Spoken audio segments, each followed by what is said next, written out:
What if the woman who changed your life never existed? Ethan Hayes thought he was losing his mind. One moment, he was sitting across from the most captivating woman he'd ever met, a billionaire who somehow saw past his worn-out jeans and calloused hands. The next morning, he discovered she was never supposed to be there. Then came the call that shattered reality itself. Victoria Lane didn't just vanish. She belonged to a world that was never meant to touch his, and now something was coming to erase every trace of what happened between them. Stick with me until the end of this story. Hit that like button and drop a comment with your city name so I can see how far this tale travels. The fluorescent lights in Martinez Auto Repair buzzed like angry wasps, casting harsh shadows across the oil-stained concrete. Ethan Hayes slid out from beneath a 2004 Honda Civic, wiping his hands on a rag that had long since given up on being clean.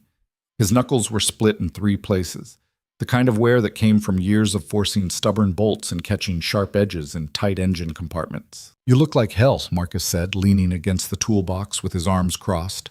He'd been Ethan's best friend since high school, back when they'd both had dreams bigger than this garage. "Thanks for the observation." Ethan tossed the rag onto the workbench. "Really needed that today." "I'm serious, man. When's the last time you did something that wasn't work or Emma?" Ethan checked his watch, a cheap Timex with a cracked face. 3:30. He had to pick up his daughter from school in an hour. "Emma's 6 years old, Marcus. She needs a dad who doesn't look like he's carrying the entire world on his back." Marcus pushed off from the toolbox and walked closer. "Look, I know things have been rough since Sarah left. Don't." The word came out sharper than Ethan intended. He softened his voice. "Just don't go there." Marcus held up his hands. "Fine, but I'm not backing down on this. Friday night, dinner. There's someone I want you to meet." Ethan laughed, but there was no humor in it. "You're trying to set me up? Seriously? When's the last time you went on a date?" The question hung in the air between them. Ethan knew the answer. 3 years.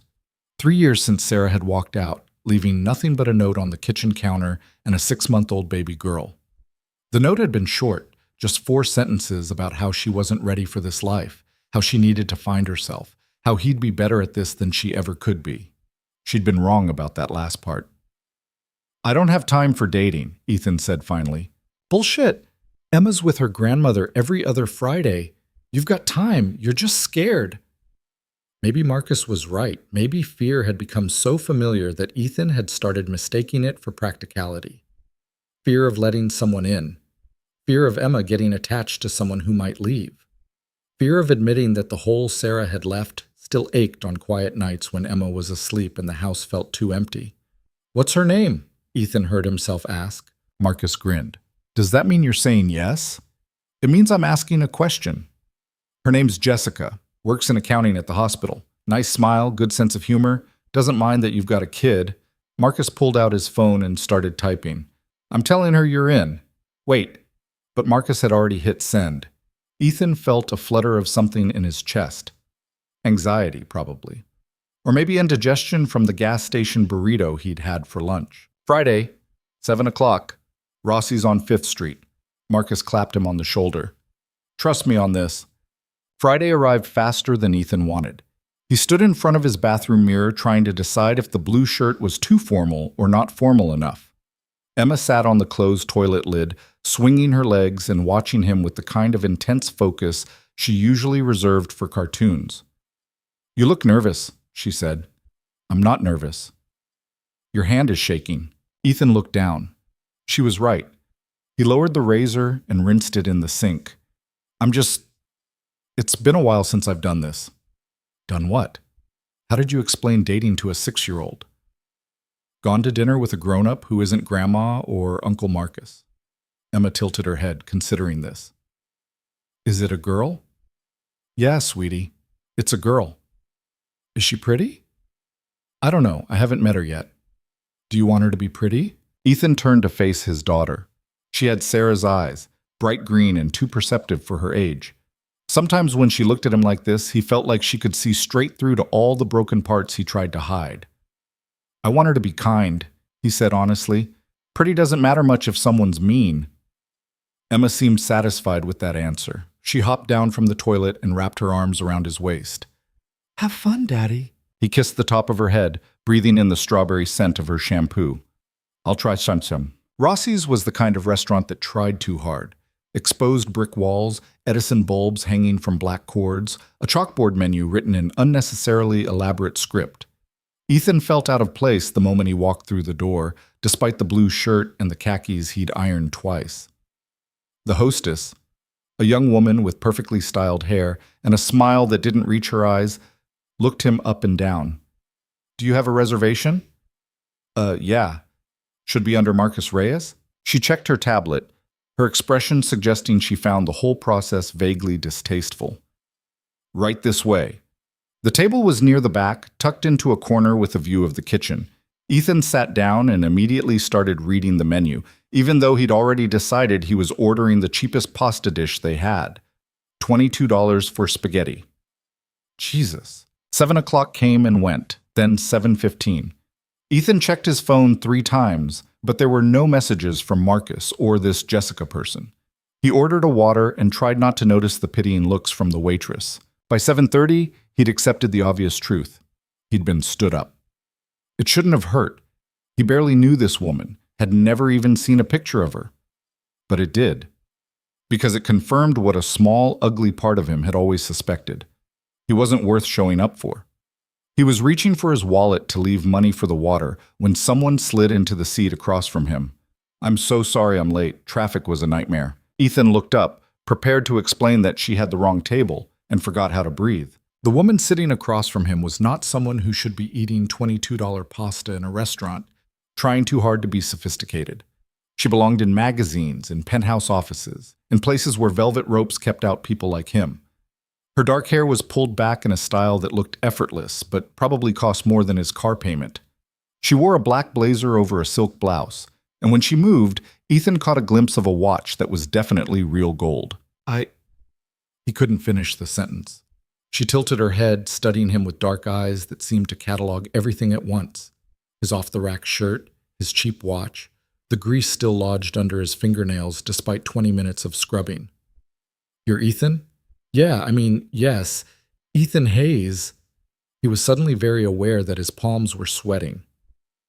"I'm sorry, I think there's been some kind of mistake. I was supposed to meet someone named Jessica." "Jessica?" The woman's lips curved into a small smile. "Right, Jessica couldn't make it. I'm filling in." That didn't make any sense. Who filled in for a blind date? But before Ethan could question it further, the waitress appeared with menus and a level of attentiveness she definitely hadn't shown when he was sitting alone. "Can I start you ladies and gentlemen with something to drink?" She was talking to both of them, but looking only at the woman across from him. "I'll have a glass of the Barolo," the woman said without opening the menu. The waitress turned to Ethan, her expression suggesting she expected him to order another water. Same," he said, even though he had no idea what Barolo was, and it was probably expensive as hell. When the waitress left, silence settled over the table.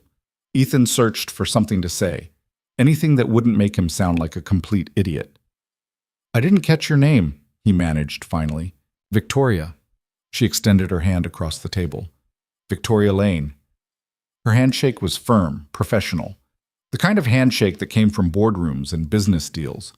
Ethan's rough mechanic's hands felt clumsy around hers. "So," Victoria said, folding her hands on the table. "Tell me about yourself, Ethan Hayes."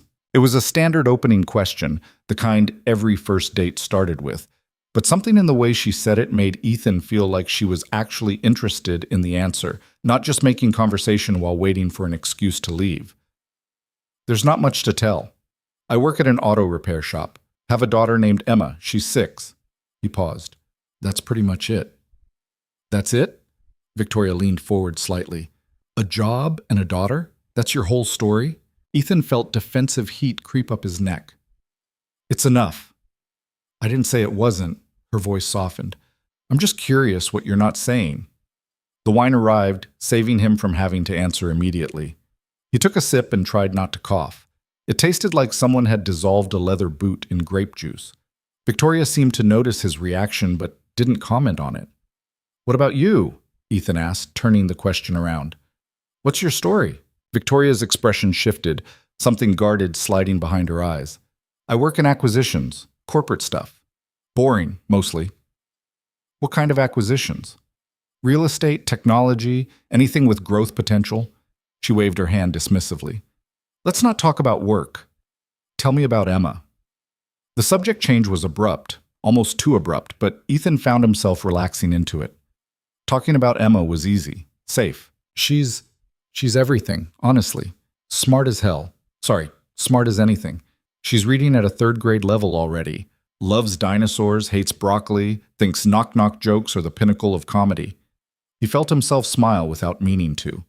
Last week she tried to convince me that staying up past bedtime would help her grow faster because that's when kids do their best growing. Victoria laughed, a real laugh, not the polite chuckle people gave when they weren't really listening. Did it work? I let her stay up an extra half hour. She fell asleep on the couch 20 minutes in. He took another sip of the wine. It still tasted terrible, but he was getting used to it. Her mom left when she was a baby, so it's just been me and Emma figuring things out together. He hadn't meant to say that last part. It just slipped out, raw and honest, in a way he hadn't been with anyone in years. Victoria's expression softened even further. That must be difficult. It is, Ethan admitted, but I wouldn't change it. Emma is the best thing that ever happened to me, even if her existence started with the worst thing. They ordered food. Ethan got the pasta. Victoria ordered something in Italian that the waitress had to repeat 3 times before confirming she'd heard it right. And the conversation flowed easier than it had any right to. Victoria asked about the garage, and Ethan found himself talking about the satisfaction of fixing something broken, making something work that had given up working. She listened like his stories about seized engines and stripped bolts actually mattered, but something felt off. Ethan couldn't put his finger on it, but he caught Victoria's eyes drifting past him more than once, scanning the restaurant like she was looking for someone. When he turned to follow her gaze, there was nothing unusual, just other diners eating overpriced food and pretending to enjoy it. "Everything okay?" he asked during a lull in the conversation. Victoria's attention snapped back to him. "Yes, sorry, just a long day." The food arrived. Ethan's pasta was exactly as mediocre as he'd expected. Victoria barely touched her dish, pushing delicate pieces of fish around her plate with her fork. "Can I ask you something?" Ethan said. "Of course. Why did you really come tonight? And don't say you're filling in for Jessica. Nobody fills in for a blind date." Victoria set down her fork. For a long moment she didn't answer, just looked at him with those dark, intense eyes that seemed to be weighing something he couldn't understand. "You're right," she said finally. "There is no Jessica." Ethan felt his stomach drop. "So this is... what? Some kind of joke?" "No, not a joke." Victoria leaned back in her chair, and for the first time all night, she looked uncertain, vulnerable. "I saw you sitting here alone. You looked, I don't know, real. Everyone else in this place is performing, putting on a show, but you just looked like someone who showed up because a friend asked you to, even though you didn't really want to be here." "That's exactly what I am." "I know. That's why I sat down." She glanced around the restaurant again, that same searching look in her eyes. "I'm tired of performing. Tired of everything being a transaction or a negotiation or a move in some game I never wanted to play. I just wanted one conversation with someone who wasn't trying to get something from me." Ethan didn't know what to say to that. This beautiful, obviously wealthy woman had chosen his table out of everyone in the restaurant because he looked real? It didn't make sense. None of this made sense. "So what now?" he asked. "Now we finish dinner. We talk, and then we go our separate ways, and you have a nice story to tell your friend Marcus about the weird woman who crashed your blind date." "I don't think I'd describe you as weird. Give it time." They talked for another hour. Victoria opened up more, though Ethan noticed she was careful about certain details. She never mentioned where she lived, what company she worked for, or really anything that would let him place her in the world beyond this table. When he asked direct questions, she deflected with ones of her own, turning the conversation back to him. But she listened when he talked about Emma's fear of thunderstorms, about the time he'd tried to make homemade pizza and set off the smoke alarm, about his dad teaching him to change oil in the driveway of their old house. She laughed at the right moments and went quiet at the right moments, and Ethan felt something he hadn't felt in 3 years, a connection. The check arrived. Ethan reached for it automatically, even though he knew it would hurt, but Victoria's hand got there first. "I've got this," she said. "You don't have to." "I know I don't have to. I want to." She pulled out a black credit card that looked heavier than regular plastic. "Besides, I'm the one who crashed your date. Least I can do is pay for the meal." Ethan wanted to argue, but something in her expression told him she needed this. So he nodded and let her sign the check. They walked outside together. The spring air was cool, carrying the scent of rain that hadn't fallen yet. Victoria's car, a sleek black sedan that probably cost more than Ethan's entire yearly salary, was parked in front. His truck was 2 blocks away in the Free Street parking. "Thank you," Victoria said, and she sounded like she meant it. "For tonight, for being real?" Ethan offered. She smiled. "Yeah, real. Can I ask you one more question?" "Sure." "Will I see you again?" Victoria's smile faded. She looked at him with something that might have been sadness or might have been something else entirely. "I don't think that's a good idea. Because of the difference in our... It's not about money." She said it quickly, firmly. "It's complicated, Ethan. More complicated than I can explain. Try me." She shook her head. "Some things are better left alone. Trust me on this." A black SUV pulled up to the curb behind Victoria's sedan. She glanced at it, and Ethan saw tension ripple through her shoulders. The windows were tinted so dark he couldn't see who was inside. "I should go," Victoria said, and now she definitely sounded nervous. "Is everything okay?" "Yes, I just..." She stopped, looked at him one more time. "Take care of Emma. She's lucky to have you." Before Ethan could respond, Victoria got into her car and pulled away from the curb.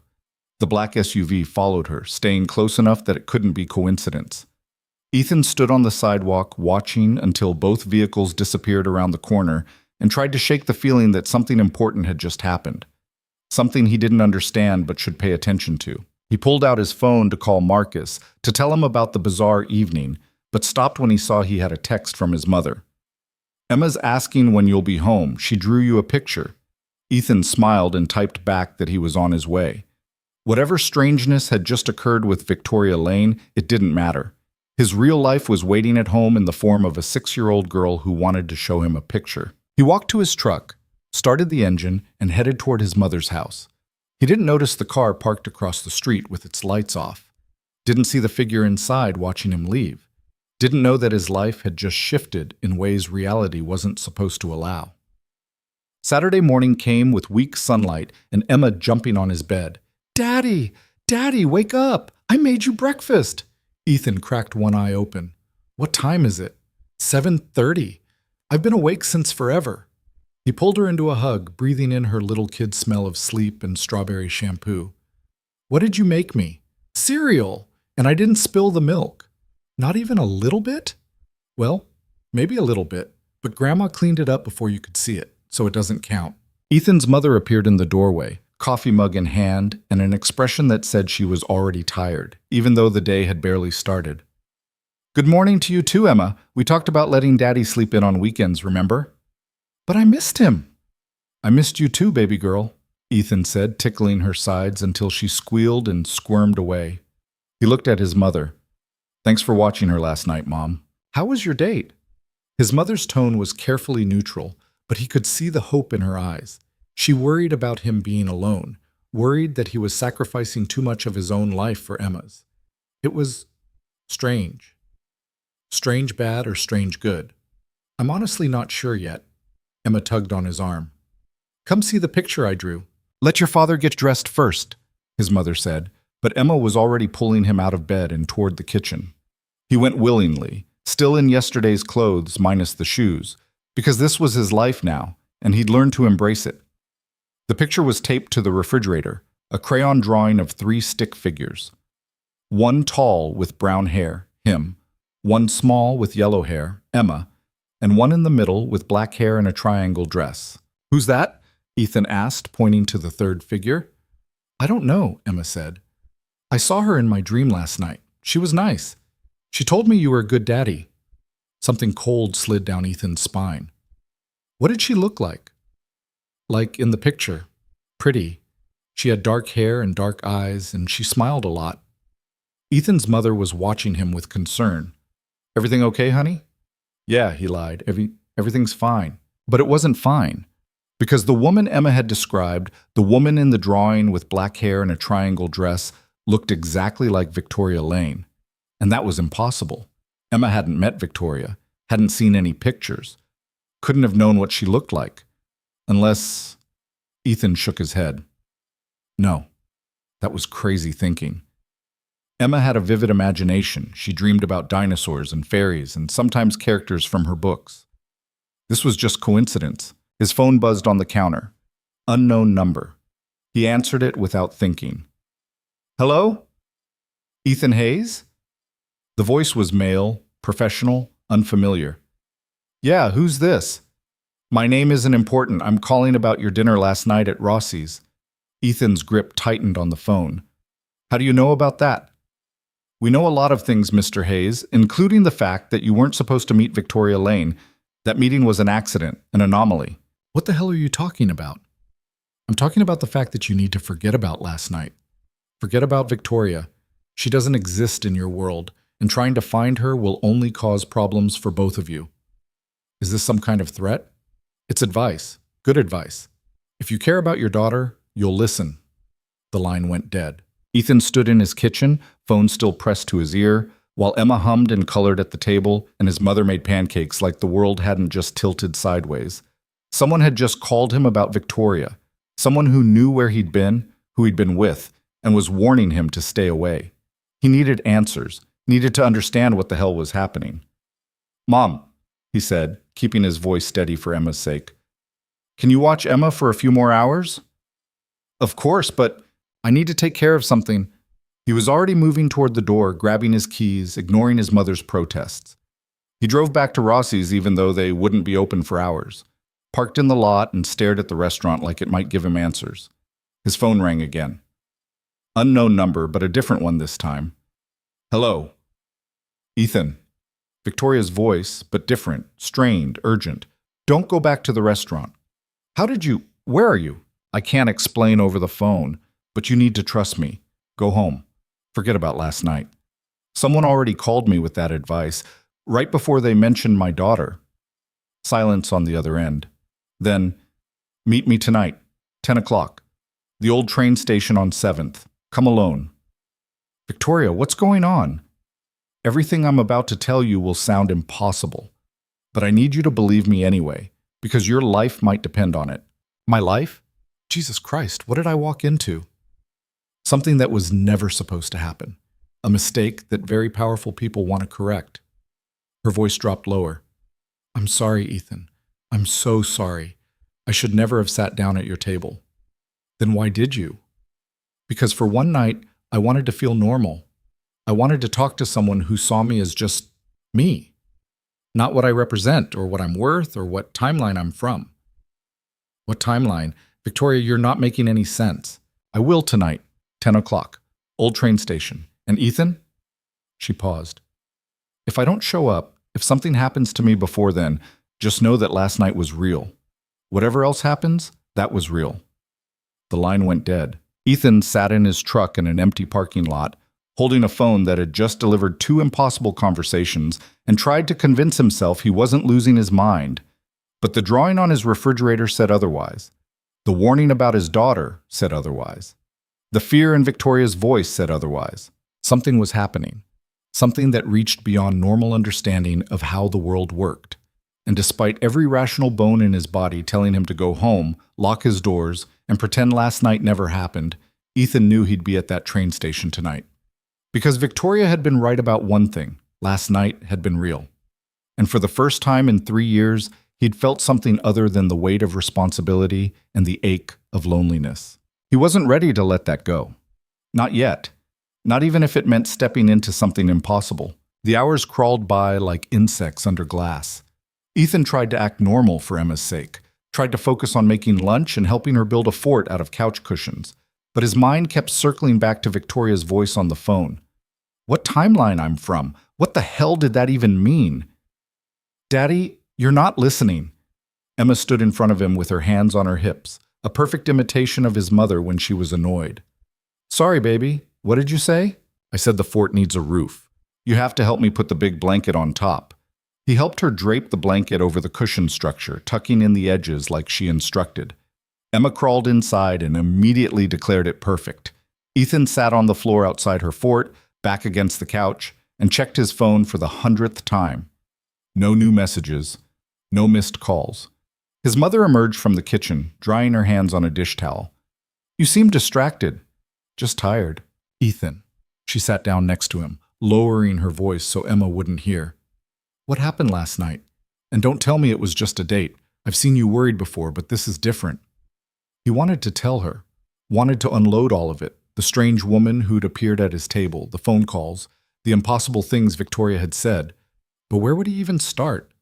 How do you explain something you don't understand yourself? I met someone, he said finally, and I think she might be in some kind of trouble.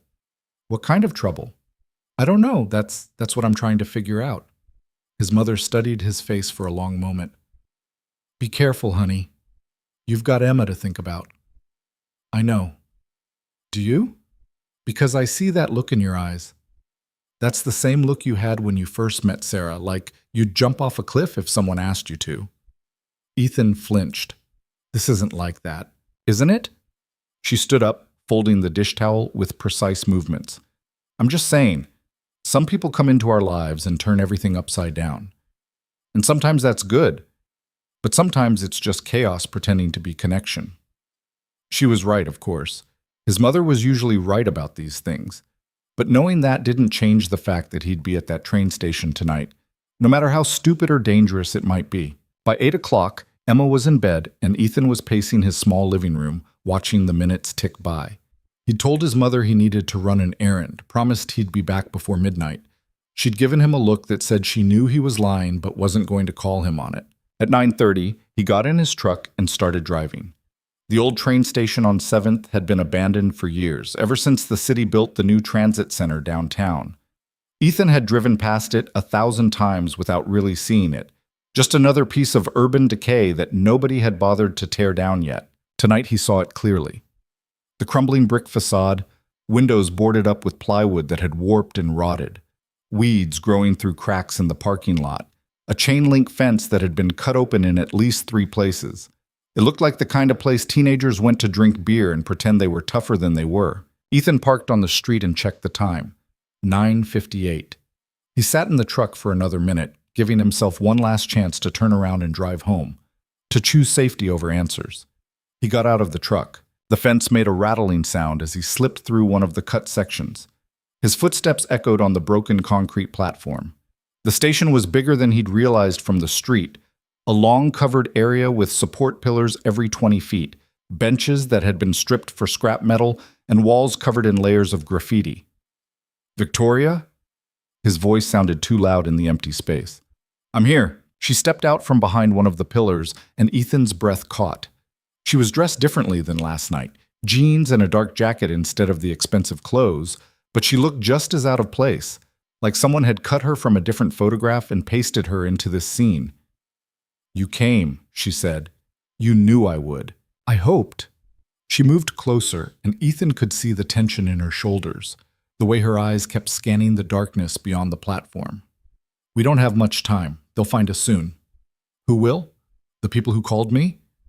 Among others. Victoria stopped a few feet away from him. I need to tell you something, and I need you to not interrupt until I'm finished. Can you do that? Ethan nodded. I'm not from here. I mean, I am, but not this version of here. She took a breath, steadying herself. There are multiple timelines running parallel to each other. Most people never interact with more than their own timeline, never even know the others exist. But there are places where the barriers between timelines get thin, weak points where things can cross over that aren't supposed to. Ethan kept his mouth shut, but his mind was screaming. This was insane. This was science fiction. This was... Rossi's restaurant sits on one of those weak points, Victoria continued. Most of the time, it doesn't matter. The barriers hold, but Friday night, something shifted. A confluence of factors I don't fully understand, and for a few hours, your timeline and mine overlapped in that space. You're telling me you're from a parallel universe. I told you not to interrupt. But there was no anger in her voice, just exhaustion. Yes, that's what I'm telling you. In my timeline, I'm the CEO of Lane Industries. We do acquisitions, like I said, but on a much larger scale than your timeline would recognize. Billions of dollars. International reach. I have security teams and boards of directors and more money than any person should have. And you just happened to slip into my timeline for dinner? It wasn't intentional. I was at a business meeting that ran late. When I left, I was in my timeline. When I walked into Rossi's, I was in yours. I didn't even realize at first. Small differences. The street outside was slightly different. Some of the other diners were people I didn't recognize. But the overlap was stable enough that I thought it was just my imagination. Ethan ran his hands through his hair. This is crazy. You know how crazy this sounds, right? I know, but your daughter drew a picture of me, a woman she's never met. How do you explain that? He couldn't. That was the problem. Every rational explanation fell apart when he thought about Emma's drawing, about the certainty in her voice when she'd said she told me you were a good daddy. Even if I believe you, and I'm not saying I do, why does it matter? So we had dinner, so what? So the people who monitor these weak points noticed. They noticed that I crossed over and they noticed that you and I connected. That's not supposed to happen, Ethan. People from different timelines aren't supposed to form attachments. It creates ripples, instabilities. What kind of instabilities? Victoria looked away. The kind that could collapse both timelines into each other. The kind that could erase entire lives if they're not corrected quickly enough. The weight of what she was saying settled over Ethan like a heavy blanket. You're saying our dinner could destroy reality. I'm saying it could if the connection deepens. Right now it's just a blip, an anomaly they can smooth over. But if we keep seeing each other, if we let this become something more. She met his eyes again. They'll have to take more drastic measures. Like what? Like erasing one of us from existence. The words hung in the air between them. Ethan wanted to laugh, wanted to call this all elaborate bullshit, but the fear in Victoria's voice was too real. The warning phone call about Emma was too real. So why are you here? He asked quietly. If seeing me is so dangerous, why risk this meeting? Because you deserve to know the truth. And because, she hesitated, because last night meant something to me. You have no idea how rare that is in my life. How exhausting it gets, living in a world where every interaction is calculated, where everyone wants something from you. And then I sat across from you, and you just talked about your daughter and your job like they were the most important things in the universe. You didn't care about my money or my company or anything except whether I was listening. I was listening. I know, that's why this is so hard. Victoria took a step back. I need you to forget about me, Ethan. Go home. Love your daughter. Live your life. And if you ever think you see me somewhere, in a crowd or across a street, convince yourself you're wrong. Because if they think we're still connected, they'll erase you. And Emma will grow up never knowing you existed. Ethan's chest tightened. Is that what happens? People just get erased and nobody remembers them? That's exactly what happens. Your timeline adjusts. The story rewrites itself without you. Your mother would have different memories. Emma would have a different father, or maybe Sarah never left, or maybe her voice cracked. The point is, you'd be gone. Everything you are, everything you've done, just gone. What about you? Would you remember me? I don't know. Maybe. Or maybe my timeline rewrites too, and we've never met in any version of reality. She wrapped her arms around herself. I've been researching this all day, calling in favors from people who study these overlaps. Everyone says the same thing. Walk away. Forget. Let the barriers strengthen and seal this breach before it gets worse. And if I don't want to forget? It's not about what you want. The words came out sharp, desperate. Don't you understand? This isn't some romantic story where love conquers all. This is physics. This is the fundamental structure of reality, refusing to support what we felt last night. We can't have this. We were never supposed to meet. Ethan stepped closer to her. But we did meet. That happened. You can't ask me to pretend it didn't. I'm asking you to save yourself. Save Emma. She needs you more than you need answers about some woman you had dinner with once. Is that all you are? Some woman I had dinner with? Victoria's composure cracked. No, that's the problem. You're not just some guy to me either, and that's why this is so dangerous. A sound echoed from somewhere beyond the platform, footsteps on gravel, deliberate and measured. Victoria's head snapped toward it, her whole body going tense. They're here, she whispered. Who? The corrections division. The people who fix timeline breaches. She grabbed Ethan's arm. You need to go. Now. Run, and don't look back. I'm not leaving you here. You have to. They're not here for you. Not yet. But if they see us together, if they have proof we're deepening the connection. She pushed him toward the far end of the platform. Please, Ethan, if you ever cared about what we had last night, run. More footsteps. Closer now. Multiple sets. Ethan could see flashlight beams cutting through the darkness. Come with me, he said. I can't. This is my timeline's problem, my responsibility to fix. Victoria's eyes were bright with tears that hadn't fallen. Go home, hug Emma, and forget you ever met Victoria Lane. The flashlight beams were getting closer. Ethan heard voices now, low and professional. He looked at Victoria one more time, trying to memorize her face, the way her hair fell across her shoulders, the exact shade of brown in her eyes. Then he ran. He crashed through the undergrowth at the edge of the platform, branches scraping his face and arms. Behind him, he heard someone shout, "Stop! Sir, we need you to stop!" But Ethan kept running. Through the parking lot, past his truck, they'd already be watching it, down the side street toward the busier avenue 2 blocks away. His lungs burned and his legs ached, but he didn't slow down until he reached the all-night gas station on the corner. He ducked inside, trying to look casual despite being out of breath and bleeding from a dozen small cuts.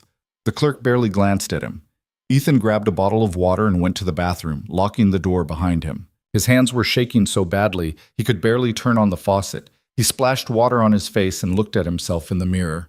Same tired eyes, same lines around his mouth from too much worrying.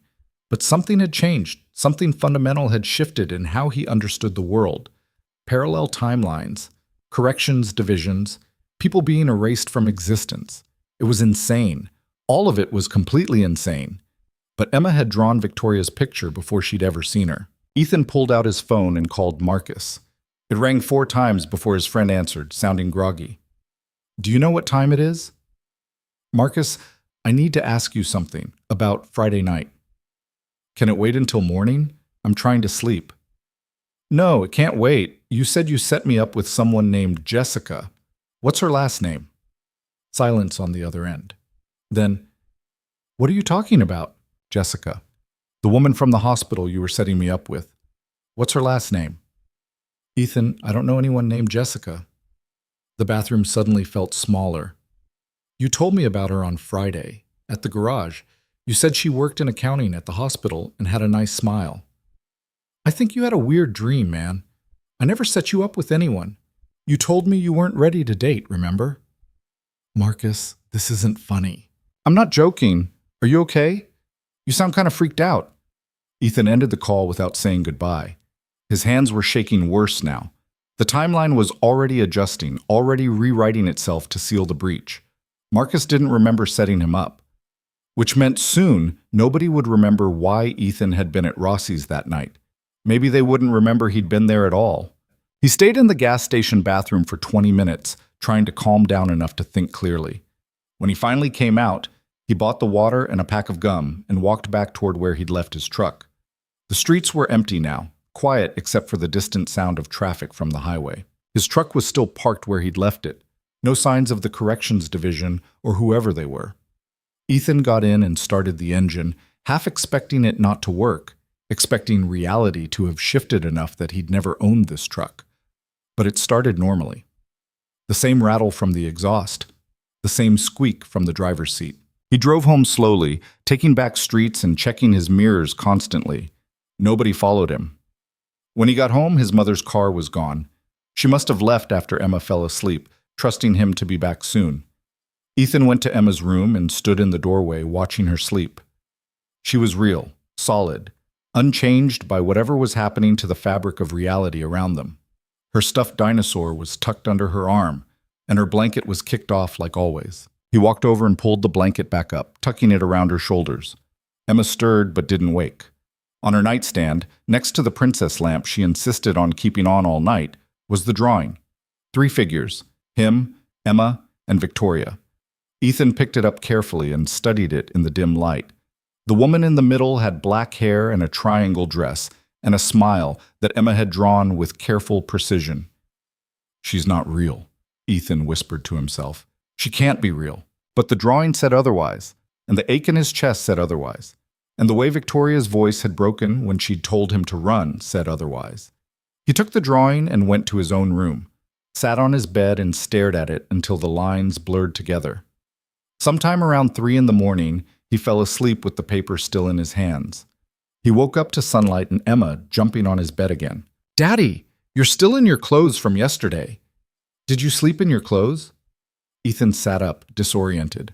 The drawing was on the floor where it must have fallen during the night. He reached for it, but Emma was faster. "My picture!" She picked it up and studied it. "I think I'm going to draw another one today. Maybe with a dog. Do you think we could get a dog?" "Maybe someday, baby. That's what you always say." She bounced off the bed and ran toward the kitchen, already moving on to whatever thought had captured her attention. Ethan's phone was buzzing. He checked it and saw 3 missed calls from a number he didn't recognize. When he called it back, it went straight to a generic voicemail. A text came through while he was holding the phone. "Stop looking for answers. This is your final warning." His fingers hovered over the keyboard, wanting to type back "Who is this?" or "What did you do to Victoria?" But before he could, the message deleted itself, just vanished from his screen like it had never been there. Ethan threw the phone on the bed and went to make breakfast. Emma wanted pancakes, so he made pancakes even though his hands were still shaking slightly. They ate together at the small kitchen table, and Emma chattered about her plans for the day. She wanted to go to the park, wanted to practice riding her bike without training wheels, wanted to make cookies later. "Can we invite Victoria?" Emma asked suddenly, her mouth full of pancake. Ethan's fork stopped halfway to his mouth. "What?" "Victoria, from my dream. Can we invite her to make cookies with us?" "Sweetie, Victoria isn't real. She was just in your dream." Emma frowned.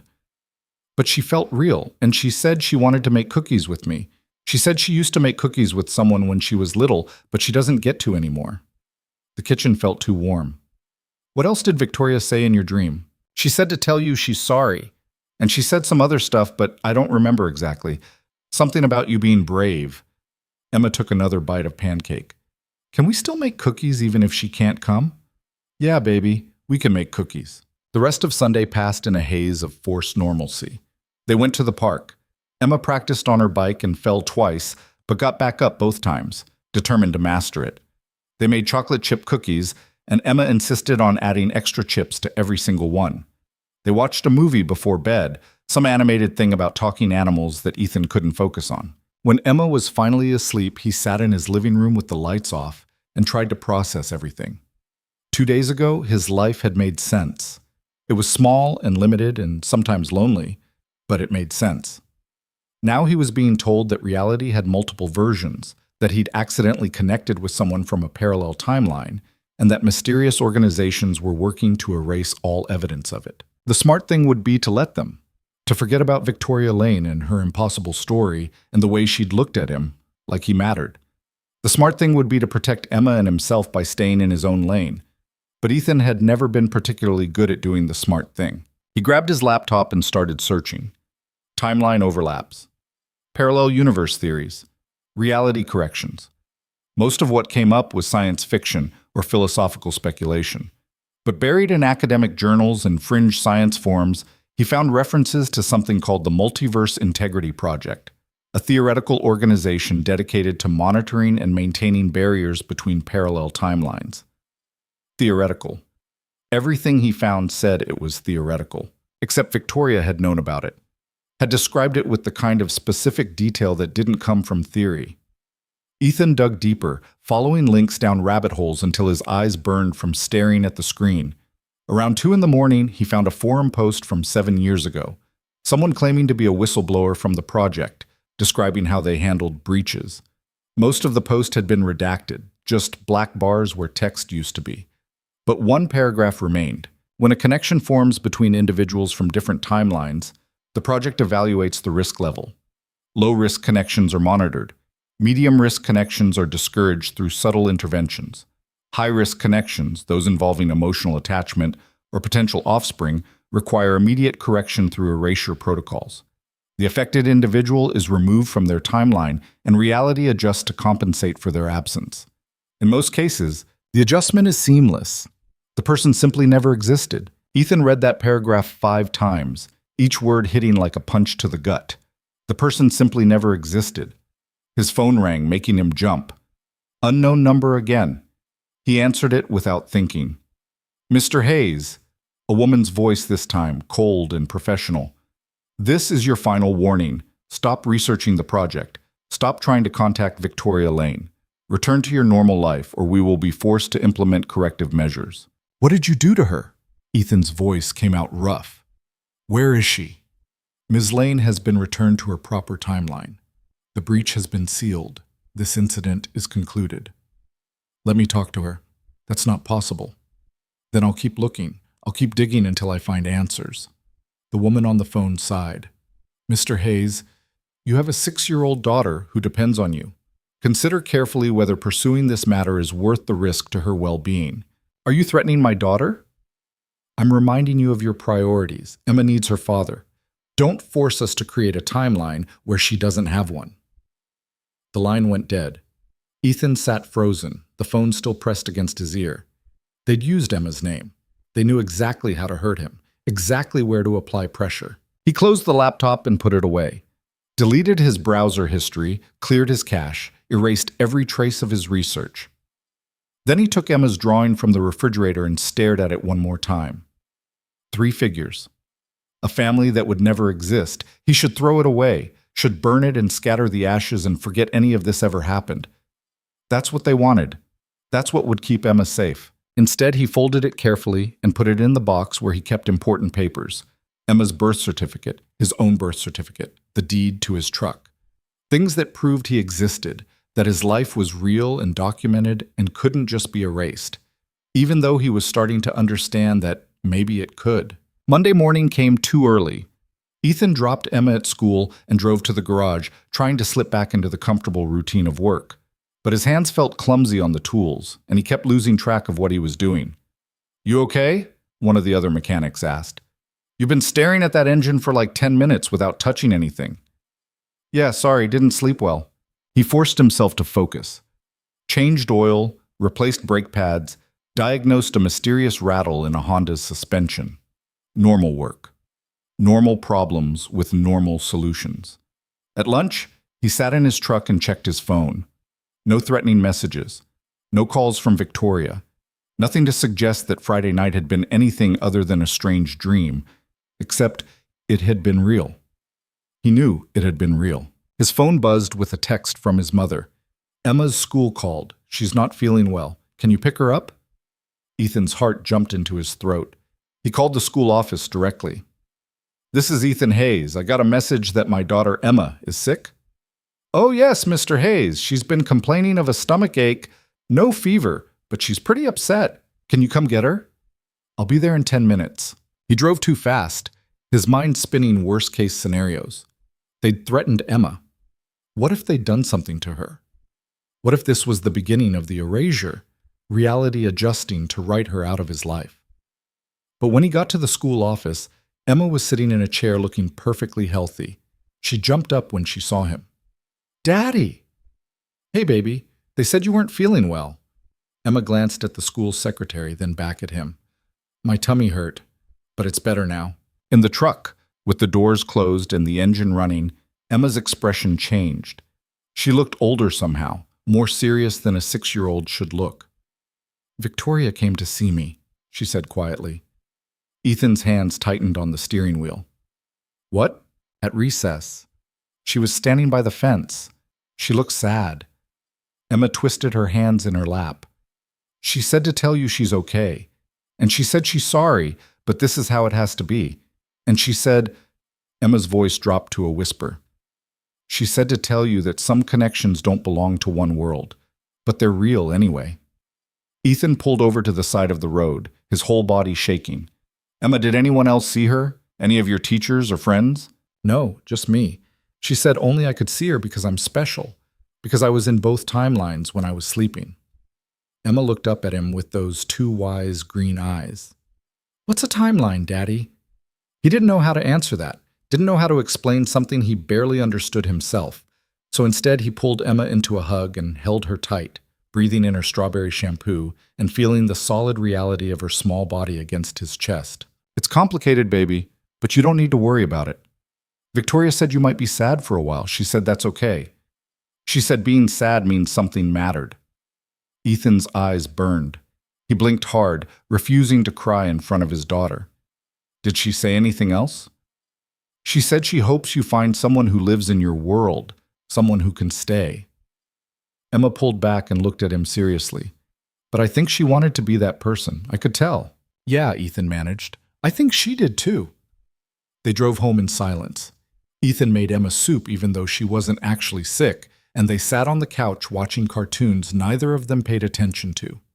Outside, the world kept turning like nothing had changed. Cars drove past, birds sang in the trees. Reality hummed along, solid and unbreakable. Except Ethan now knew it wasn't unbreakable. Knew there were cracks and weak points and places where impossible things could slip through. And for one night, something impossible had slipped through and sat across from him at an overpriced restaurant and made him feel alive again. His phone buzzed one more time that evening, another unknown number. He almost didn't answer, but something made him pick up. Ethan? Victoria's voice, so faint he could barely hear it. Victoria, where are you? I don't have long. They're monitoring everything. Static crackled across the line. I just needed to hear your voice one more time. Needed to know you were okay. I'm not okay. None of this is okay. I know, but it's done. The breach is sealed. We can't cross over anymore, can't reach each other except like this, through the thin spaces. And even this won't last much longer. Emma said you came to see her. I broke a lot of rules to do that. They'll punish me for it. But I had to make sure she understood. More static. Take care of her, Ethan, and take care of yourself. You deserve more than you think you do. Victoria, but I have to go. They're coming.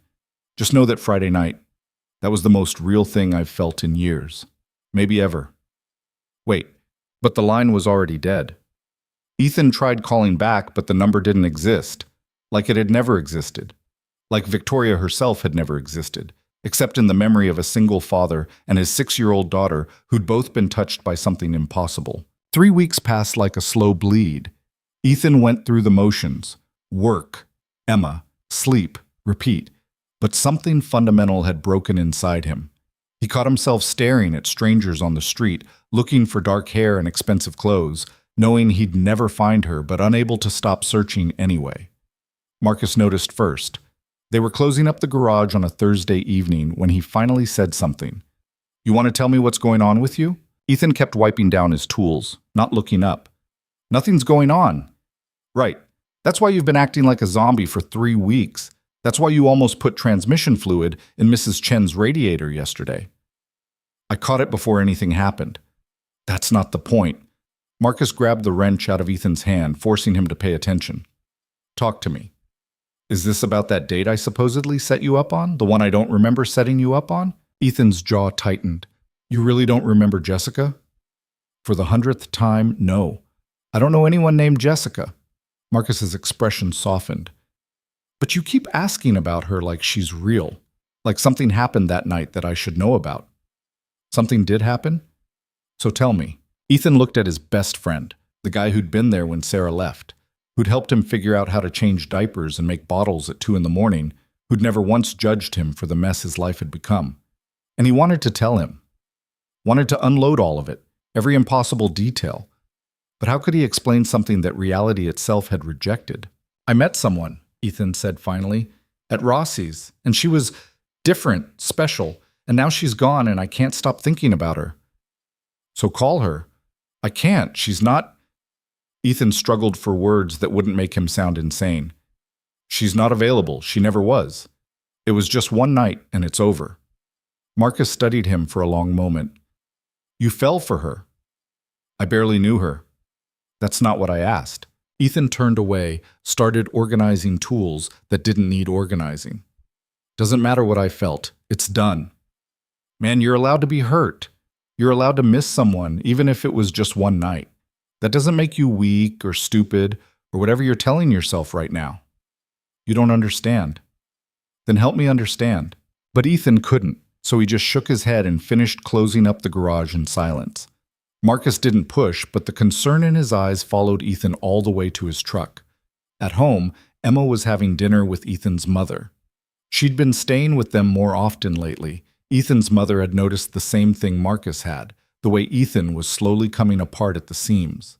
"There's leftover chicken in the fridge," his mother said when he walked in, and Emma already did her homework. "Thanks, Mom." She followed him into the kitchen, lowering her voice. "Ethan, I'm worried about you." "I'm fine." "You're not fine. You look like you haven't slept in days. You're barely eating. Emma told me you sat in the truck outside her school for 20 minutes yesterday before you came in to get her." Ethan opened the refrigerator, staring at the contents without seeing them. "I was just thinking." "About what?" "Nothing important." His mother closed the refrigerator door, forcing him to look at her. "Talk to me, please. You've been carrying something heavy for weeks now, and it's crushing you. I can see it." "I met someone," Ethan heard himself say, "and I thought maybe, but it didn't work out." Understanding dawned in his mother's eyes. "The woman from that night." "Yeah. What happened?" "She had to leave. Go back to where she came from. And I can't follow her there. I can't even contact her." The words came out flat, drained of emotion. "So, that's it. End of story." "Do you love her?" The question hit like a physical blow. Ethan's first instinct was to deny it, to say you can't love someone after one dinner, one conversation, one impossible night.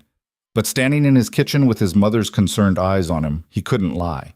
"I don't know what I feel, but it's big, and it hurts, and I don't know how to make it stop." His mother pulled him into a hug. She was small, barely 5'3", but in that moment she felt solid as a mountain.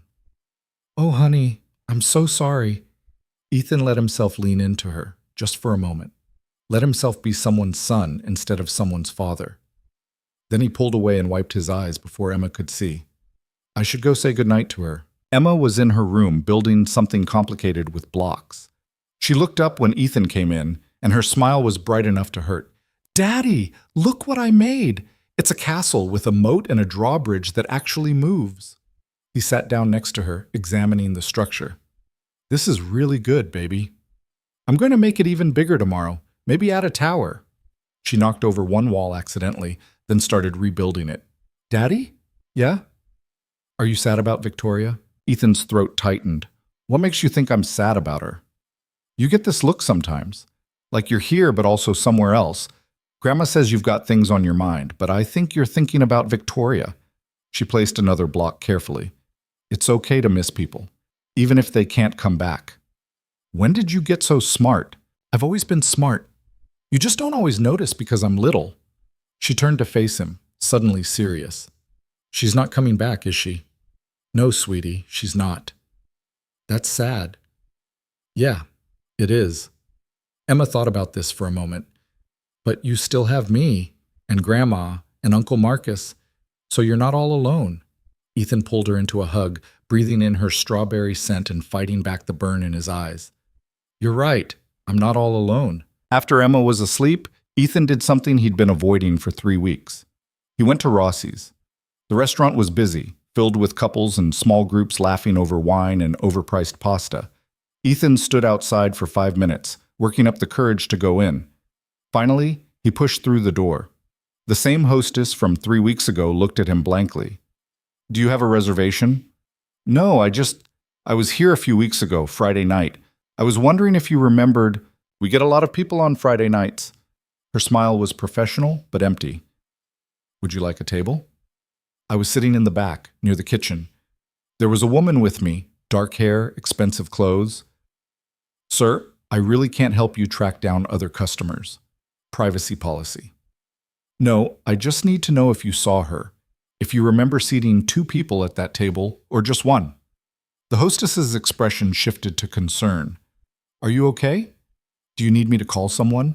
Ethan realized how he must sound, desperate, unhinged, the kind of guy they'd eventually call security on if he kept pushing. "Never mind. Sorry to bother you." He walked out before she could respond, before the pity in her eyes could cut any deeper. Outside, the spring air was warm and thick, carrying the smell of flowers from the planters along 5th Street. Ethan walked to where Victoria's car had been parked that night. The space was empty now. Just asphalt and faded parking lines, nothing special about it at all. But he could still see her standing there in his memory, telling him take care of Emma before getting into that sleek black sedan. This is pathetic, he muttered to himself. You're being pathetic. But knowing that didn't make him feel any better. He walked the 2 blocks to where his truck was parked and sat in the driver's seat without starting the engine. Pulled out his phone and scrolled through his contacts like he might find Victoria's number hidden in there somewhere. Like reality might have forgotten to erase that one piece of evidence. His phone rang, making him jump. Unknown number. His heart hammered as he answered. Hello? Mr. Hayes. The same cold professional woman's voice from before. I thought we had an understanding. I'm not doing anything wrong. I'm just sitting in my truck. You're at Rossi's restaurant, asking questions about Victoria Lane. That violates our agreement. We didn't have an agreement. You threatened my daughter and told me to forget. That's not an agreement. Semantics. A pause. Mr. Hayes, I'm trying to help you.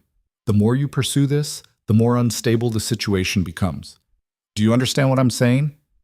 You're saying if I keep looking for her, you'll erase me. I'm saying that the connection between you and Ms. Lane is creating ripples across both timelines. Those ripples need to settle. They need to fade into background noise. But every time you actively think about her, every time you seek information about her, you strengthen the connection. You make the ripples bigger. Ethan gripped the phone tighter. So what? I'm supposed to just forget she existed? Pretend that night never happened? Yes. That's exactly what you're supposed to do, for your sake and for hers. The woman's voice softened slightly. She's doing the same thing in her timeline, Mr. Hayes. She's trying to move on. Don't make it harder for both of you. Let me talk to her one more time, then I'll stop. That's not possible. Why not? If the breach is sealed like you said, if we can't affect each other anymore, what's the harm in one phone call? Silence on the other end. Ethan waited, barely breathing. I'll see what I can do, the woman said finally. But this is the last contact. Do you understand? After this, you forget completely, or there will be consequences. I understand. Tomorrow night, 10 o'clock. We'll call you. The line went dead. Ethan sat in his truck, shaking. They were going to let him talk to Victoria. One last time.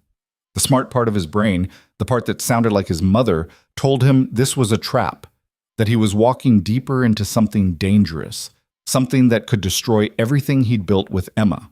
But the rest of him didn't care. The rest of him needed to hear Victoria's voice one more time, needed to know she was okay, needed some kind of closure that went beyond just accepting the impossible and moving on. He started the truck and drove home. Spent the evening playing dolls with Emma and trying not to think about tomorrow night, failed completely at the second part. The next day dragged. Every hour felt like 3. Ethan messed up a simple brake job and had to redo it. Forgot to pick up milk on the way home, had to go back out. Nearly burned Emma's grilled cheese because he was staring at the clock instead of watching the stove. Daddy, you're being weird again, Emma said at dinner. Sorry, baby, just tired. You're always tired lately. She took a bite of her grilled cheese, studying him. Maybe you should take a nap. That's what you tell me to do when I'm grumpy. Maybe you're right. At 9:30, after Emma was in bed, Ethan sat on his couch with his phone in his hand and waited. The minutes crawled by. 9:45, 9:50, 9:55. At exactly 10 o'clock, his phone rang. Unknown number. Hello? Mr. Hayes, I'm connecting you now. You have 5 minutes. Make them count. A click, then silence. Then, Ethan? Victoria's voice hit him like a wave. For a moment he couldn't speak, couldn't breathe, couldn't do anything except hold the phone and listen to her breathing on the other end. I'm here, he managed finally. They said you were looking for me. At the restaurant. She didn't sound angry, just tired, sad. You need to stop. I know. They told me. This is it. After this call, I'm done. I just needed... He trailed off, unsure how to finish. Needed what? To know you're okay. To know this didn't destroy you the way it's destroying me. Victoria laughed, but there was no humor in it. It's destroying me too, if that makes you feel any better. I can't sleep, can't focus. I stood up my entire board of directors last week because I was too busy researching timeline stabilization theory to remember the meeting. I went to the restaurant, asked the hostess if she remembered you. She looked at me like I was crazy. You probably seemed crazy. I know I seem crazy in my world. Nobody understands why I'm so distracted. She paused. Emma told you I came to see her. Yeah, Scared the hell out of me. I'm sorry. I just needed to make sure she was okay, that she wasn't being affected by the ripples. Victoria's voice dropped lower. Is she okay? She's fine. Worried about me, but fine. She keeps asking about you. Wants to know if you'll come make cookies with her someday. Tell her. Victoria's voice cracked. Tell her I would if I could. Tell her I think she's wonderful and she should keep being exactly who she is. I'll tell her. Silence settled between them, heavy with everything they couldn't say. Ethan stared at the ceiling, memorizing the sound of Victoria breathing, trying to burn this moment into his memory before it ended. What happens after this? He asked. Do they make us forget? Is there some kind of procedure? No, we just stop. We choose to let it go, and eventually the memories fade like any other memory. Get softer around the edges, less painful. She made a sound that might have been a laugh or might have been a sob. At least that's the theory. I don't want to forget you. I don't want to forget you either, but we don't get a choice, do we? Some things aren't meant to be, no matter how much we want them. That's a cop-out. That's the kind of thing people say when they're giving up. What else can we do, Ethan? Storm the barriers between realities? Force the universe to let us be together? This isn't a fairy tale. There's no magic solution. Her voice turned sharp with frustration. You have Emma. I have my company, my responsibilities. We both have entire lives that exist whether or not we want to be together. I know. Do you? Because from where I'm sitting, it seems like you're willing to risk everything for something that was never really possible. Maybe I am. Maybe that makes me stupid or reckless or whatever, but I can't help it. You made me feel something I haven't felt in years, maybe ever. And I'm supposed to just forget that? Just go back to being the guy who fixes cars and raises his daughter and doesn't dream about anything more? Yes, Victoria said, and her voice was gentle now, understanding. That's exactly what you're supposed to do, because that guy, the one who fixes cars and raises his daughter, he's a good man, a better man than most, and he deserves a life that makes sense, not one that's constantly torn between two realities. Ethan closed his eyes. This isn't fair. No, it's not. He heard her take a shaky breath. But life isn't fair. Reality isn't fair. If it were, I would have been born in your timeline. Or you would have been born in mine. And we could have met at a coffee shop or a bookstore or anywhere normal people meet, and we wouldn't be having this conversation. What would we be doing instead? I don't know. Going to dinner, probably. Meeting each other's friends. You'd introduce me to Emma, and I'd be terrified she wouldn't like me. I'd introduce you to my brother, and he'd give you a hard time about dating his sister. Victoria's voice softened. We'd have time. We'd have a chance. We'd have something real. It was real. That night was real. I know. I know it was. Silence. 1 minute left. What? They're going to cut us off in 1 minute. They told me before they connected the call. Panic surged through Ethan. 1 minute wasn't enough. A lifetime wouldn't be enough. Victoria, listen to me. Please. Just listen. She spoke quickly now, urgently. Go back to your life. Love Emma. Let yourself be happy. You deserve that. You deserve more than one night with someone from an impossible reality. What about you? Are you going to be happy? I'm going to try. I'm going to work on being present in my own life instead of wishing I could be in yours. A pause. Will you do something for me? Anything. When Emma gets older, when she asks about her mother and why you never dated anyone, tell her the truth. Tell her you met someone once who mattered, and that sometimes people come into our lives just to show us what's possible, even if they can't stay. Tell her that's okay, that it still means something. I will. And Ethan, thank you for seeing me as just me, not as what I represent or what I'm worth. That night, you have no idea how much I needed that. How much I needed you. I needed you too. I know. That's what makes this so hard. Her voice broke completely. I have to go. They're cutting the connection. Wait. Goodbye, Ethan. Take care of... The line went dead. Ethan sat frozen, phone still pressed to his ear, listening to the empty silence. Then he threw the phone across the room. It hit the wall and clattered to the floor, screen cracking. He didn't care. He didn't care about anything except the fact that Victoria was gone. Really gone this time. No more phone calls, no more mysterious appearances at Emma's school, no more late-night research sessions trying to find a way to reach her. Just silence. Just the rest of his life stretching ahead without her in it. The phone rang again, the landline this time, the one he barely used. Ethan stared at it for several rings before answering. "Mr. Hayes," the professional woman's voice. "Thank you for cooperating. The connection is fully severed now. The ripples will fade, your timeline and Ms. Lane's timeline will continue independently without further interference." "Great. Wonderful. Can I go now? I need you to understand something. What you're feeling right now, the loss, the grief, it's real. Don't let anyone tell you it isn't. You had something genuine with Ms. Lane, even if it was brief, even if it was impossible. Honor that. Let yourself feel it, but then let it go." Ethan laughed bitterly. "You're giving me therapy now? I'm trying to help you process this in a healthy way. We've seen what happens when people can't accept these situations. It doesn't end well. What happens? They keep searching, keep trying to force reality to bend. Eventually they become so fixated that they create genuine instabilities. And then we have no choice but to remove them entirely, erase them from their timeline as if they never existed." She paused. "I don't want that to happen to you, Mr. Hayes. You have a daughter who needs you. I'm not going to keep searching. You made your point. Aid. Good. Then this is our last conversation. Live your life. Be happy. Forget about parallel timelines and impossible connections. Just be a father to Emma and a good man in your own world." The line went dead before Ethan could respond. He stood in his living room, surrounded by Emma's toys and his cheap furniture and all the ordinary trappings of his ordinary life. The clock on the wall ticked loudly. Outside, a car drove past. Normal sounds. Normal world. Except nothing felt normal anymore. Ethan walked to Emma's room and opened the door quietly. She was asleep, curled on her side with her stuffed dinosaur clutched to her chest. The nightlight cast soft shadows across her face. She looked peaceful, content. He sat on the floor next to her bed and watched her sleep, letting the reality of his situation sink in.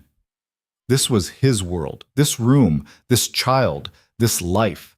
Not some parallel timeline where billionaires slipped through cracks in reality. Not some impossible romance that defied the laws of physics. Just this. Just Emma. And maybe that had to be enough. Emma stirred, her eyes opening halfway. "Daddy? I'm here, baby. Go back to sleep." "Why are you on the floor?" "Just wanted to sit with you for a bit." She reached out and patted his head sleepily. "Okay. Love you. Love you too." She was asleep again in seconds. Ethan stayed there on the floor, watching her breathe, and felt something shift inside him. Not acceptance. He wasn't ready for that yet. But maybe the beginning of understanding, the first small step toward letting go. He stood up carefully and walked back to the living room, picked up his broken phone and looked at the cracked screen. No messages, no missed calls. Just the time, 11:47 p.m., displayed in fractured numbers. Tomorrow he'd get the screen fixed. Tomorrow he'd go to work and come home and make dinner and read Emma a bedtime story. Tomorrow he'd start the slow process of rebuilding his life around the hole Victoria had left. But tonight, he let himself remember. Every detail of that dinner. The way Victoria's eyes had softened when he talked about Emma. The sound of her laugh, the warmth of her handshake, the sadness in her voice when she'd said some things aren't meant to be. Tonight, he honored what they'd had. Tomorrow, he'd start letting it go. The weeks that followed were harder than Ethan had expected. Not because of dramatic interventions or threats from mysterious organizations, but because of the quiet. The ordinary emptiness of going through each day, knowing that somewhere in another version of reality, Victoria Lane was doing the same thing, going through motions, trying to forget. He got his phone screen fixed, started sleeping better, or at least longer. Emma stopped asking about Victoria after a while, though sometimes Ethan caught her staring at the drawing on her wall, the one with 3 figures that would never be a family. 2 months after that final phone call, Marcus cornered him during lunch break. "You seem better," Marcus said, unwrapping a sandwich that looked like it had been sat on. "I am better." "So whatever was eating at you, it's done." Ethan thought about that. Was it done? The sharp edges of grief had dulled into something more manageable. He could go hours now without thinking about Victoria, sometimes even a full day. But done? Getting there, he said. Good, because I actually do have someone I want you to meet this time. And before you give me that look, she's real, I promise. Works at the coffee shop on 3rd. Her name's actually Jessica, weirdly enough. Marcus? Just think about it. No pressure. But you can't hide in that garage forever, man. Emma needs to see you living, not just surviving. Ethan wanted to argue, wanted to say he wasn't ready, but Marcus was right. He'd been surviving for so long that he'd forgotten what living looked like. I'll think about it. That's all I'm asking. That night, Ethan stood in Emma's doorway like he'd done dozens of times since that last phone call. She was awake this time, reading a book about space that was probably too advanced for her, but she insisted on trying anyway. Daddy, did you know that some stars are already dead, but we can still see their light? I did know that, yeah. That's sad, like they're ghosts. She turned a page, but also kind of nice. Like they still matter even though they're gone. Ethan's chest tightened. Where'd you learn a word like matter? Mrs. Peterson. She says everything matters, even small things, even things that don't last very long. Emma looked up at him. Do you think that's true? Yeah, baby, I think that's true. She went back to her book, satisfied with his answer. Ethan stayed in the doorway a moment longer, watching his daughter absorb information about the universe that didn't care about impossible love stories or parallel timelines. A universe that just kept expanding, indifferent and infinite. He was about to leave when Emma spoke again without looking up. You should go on a date with Uncle Marcus's friend. What? I heard you guys talking at the garage yesterday when you thought I was in the office. She works at a coffee shop. That sounds nice. You like coffee. Emma, I'm just saying, you're allowed to like people. Victoria would want you to. She turned another page. I think about that sometimes. What she'd want. Ethan sat on the edge of her bed. You still think about her? Sometimes, not as much as before, but sometimes I remember what she said in my dream. About you being brave and being a good daddy, and how some people come into our lives just to show us something. Emma finally looked at him. I think she showed you that you could feel things again. After Mommy left, you got really quiet inside, but when you met Victoria, you got loud again. Does that make sense? Yes, sweetie, that makes sense. So maybe you should stay loud, even if she can't be here. Emma yawned. That's what I think anyway. Ethan kissed her forehead. When did you get so wise? I've always been wise. You just keep forgetting. She snuggled down into her blankets. Night, Daddy. Night, baby. He went to his own room but didn't sleep. Lay in bed staring at the ceiling and thinking about what Emma had said. About staying loud. About Victoria wanting him to live, not just survive. Around midnight, something pulled him out of bed. Not a sound or a thought, just a feeling. A certainty that he needed to be somewhere else. He checked on Emma, still sleeping, then grabbed his keys and got in his truck. Drove without knowing where he was going until he found himself back at the old train station. The place looked the same. Abandoned. Forgotten. Chain-link fence with holes cut through it. But something felt different. The air had a quality to it, like the moment before a thunderstorm. Heavy with potential. Ethan slipped through the fence and walked onto the platform. His footsteps echoed in the empty space. He stood in the spot where he'd last seen Victoria, where she'd told him to run while mysterious figures closed in. This is stupid, he muttered to himself. She's gone. They said it's over. But he stayed anyway. Stood there like an idiot, waiting for something he couldn't name. The air shifted. Not a breeze, something else. Something that made the hair on his arms stand up. Ethan turned slowly, scanning the darkness beyond the platform.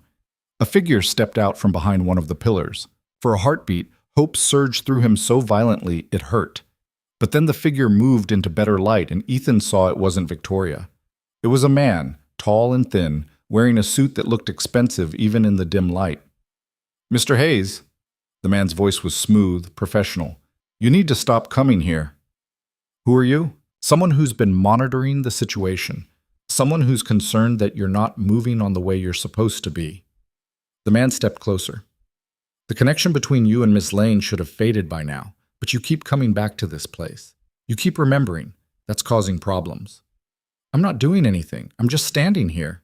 You're standing at a weak point between timelines, the exact spot where the breach occurred. Your presence here, combined with your continued emotional attachment to Ms. Lane, is creating new instabilities. The man pulled out what looked like a tablet, swiped through something Ethan couldn't see. Small ones, but they're growing. If this continues, we'll have no choice but to implement corrective measures. Meaning you'll erase me. Meaning we'll erase the connection entirely, which, yes, would likely involve removing you from this timeline since you're the primary source of instability. The man looked up from his tablet. Is that what you want? To be erased? To have Emma grow up never knowing you existed? Of course not. Then stop coming here. Stop thinking about Victoria Lane. Stop trying to hold on to something that was never meant to exist. The man's expression softened slightly. I know it's difficult, but you're only making it worse for both of you. Both of us? She's still thinking about me too? The man hesitated. I shouldn't tell you that. But she is. That's why the connection isn't fading, because we're both holding on. Mr. Hayes, let me talk to her again one more time. Let us say goodbye properly. That's not possible. The communication channels have been permanently closed. Then let me see her, just for a minute, just to... No. The man's voice turned hard. You need to understand something. What you're feeling right now, this obsessive need to maintain contact, it's not healthy. It's not love. It's an attachment disorder caused by the unusual circumstances of your meeting. In any normal relationship, you'd have time to discover incompatibilities, to realize this person isn't who you thought they were. But because your time together was cut short, your brain has idealized her, made her into something perfect and unattainable. That's not it is. Trust me. We've seen this pattern before. Someone crosses timelines, forms a connection, and then spends the rest of their life pining for what they've lost. It's pathological. It destroys lives. The man put away his tablet. Go home. Be with your daughter. Stop coming to this place. If I have to come back here and tell you this again, it won't be a conversation. It will be a correction. The man turned and walked away, disappearing into the shadows beyond the platform. Ethan stood alone, his heart hammering, and tried to process what had just happened. They were watching him, still watching, waiting for him to slip up so they could justify erasing him. He drove home, but this time the determination in his chest felt different. Not the desperate need to hold on to something impossible, but something clearer, harder. If they were still monitoring him, still worried about the connection, that meant it was real. That meant what he felt wasn't just some psychological disorder or trauma response. It was genuine. And if Victoria was still thinking about him too, still unable to let go, maybe there was a way. Over the next week, Ethan started researching again. But this time he was careful. Used public library computers instead of his home laptop. Cleared his browser history after every session. Used VPNs and proxy servers to hide his digital footprint. He read everything he could find about timeline theory, quantum mechanics, parallel universes. Most of it was over his head, dense academic papers full of equations he couldn't understand. But some of it made sense, enough to give him dangerous ideas. The weak points between timelines weren't random. They occurred at specific locations where certain conditions aligned. Electromagnetic anomalies, gravitational fluctuations, places where the fabric of reality was naturally thinner. Rossi's restaurant was one. The old train station was another. But according to one obscure paper he found buried in a university database, there were others. And more importantly, there were moments when the barriers became thin enough that crossing over was theoretically possible. Rare moments, but predictable if you knew what to look for. Ethan started making notes, cross-referencing astronomical data with geographical surveys, looking for patterns in when and where timeline overlaps occurred. He was so absorbed in his research one afternoon at the library that he didn't notice someone sitting down across from him until they cleared their throat. Ethan looked up. A woman, maybe 50, with gray hair and sharp eyes. She was watching him with interest. "You're looking in the wrong places," she said quietly. "Excuse me?" "The weak points. You're tracking them geographically, but that's only half the equation. Time matters too. Specific moments when both timelines synchronize." She slid a business card across the table. "Call me if you want to know more." Before Ethan could respond, she stood and walked away. He looked at the card. No name, just a phone number printed in simple black text. His hands were shaking as he pocketed the card. Someone else knew. Someone else had figured out that he was researching timeline crossings, and instead of threatening him, they were offering to help. It could be a trap. Probably was a trap. The smart thing would be to throw the card away and forget about it. But Ethan had never been particularly good at doing the smart thing. That night, after Emma was asleep, he called the number. Mr. Hayes, the woman's voice. I was wondering if you'd call. Who are you? Someone who's been where you are. Someone who loved someone from another timeline and was told it was impossible. A pause. Someone who didn't accept that answer. Did you find a way to cross over? No, but I came close. Close enough to learn things the corrections division doesn't want people knowing. Close enough to understand how the barriers really work. She sounded tired. Do you know why they monitor the weak points so carefully, Mr. Hayes? To prevent breaches. Partly, but also because they're afraid. Afraid of what might happen if people from different timelines started communicating regularly, started coordinating, started realizing that reality isn't as fixed as we're taught to believe. Ethan's grip tightened on the phone. What are you saying? I'm saying the barriers between timelines aren't as strong as they want you to think. And the people who monitor those barriers aren't as powerful as they pretend to be. They rely on fear and isolation to keep people from testing the limits. She took a breath. There's a moment coming, 3 days from now, when the barriers at the train station will be at their thinnest. Thin enough that if you were there, and if Victoria Lane were at the corresponding location in her timeline, you might be able to communicate, maybe even see each other. How do you know this? Because I've been tracking these moments for 15 years, ever since they took the person I loved and told me to forget. Her voice hardened. They can monitor you, Mr. Hayes. They can threaten you, but they can't watch every moment. They can't control everything. And sometimes, if you're willing to take the risk, you can slip through the cracks. What's the risk? If they catch you attempting contact, they'll erase you immediately. No warnings, no second chances. You'll be gone, and Emma will never know you existed. Silence. But if they don't catch you, if you and Victoria can connect even for a moment, you might be able to find a way forward, or at least get real closure instead of this half-life you're both living. Ethan thought about Emma, about the promise he'd made to always be there for her, about what would happen if he was erased and she grew up without a father. But he also thought about Victoria's voice on that last phone call, the pain in it, the way she'd said goodbye like it was tearing her apart. What do I need to do?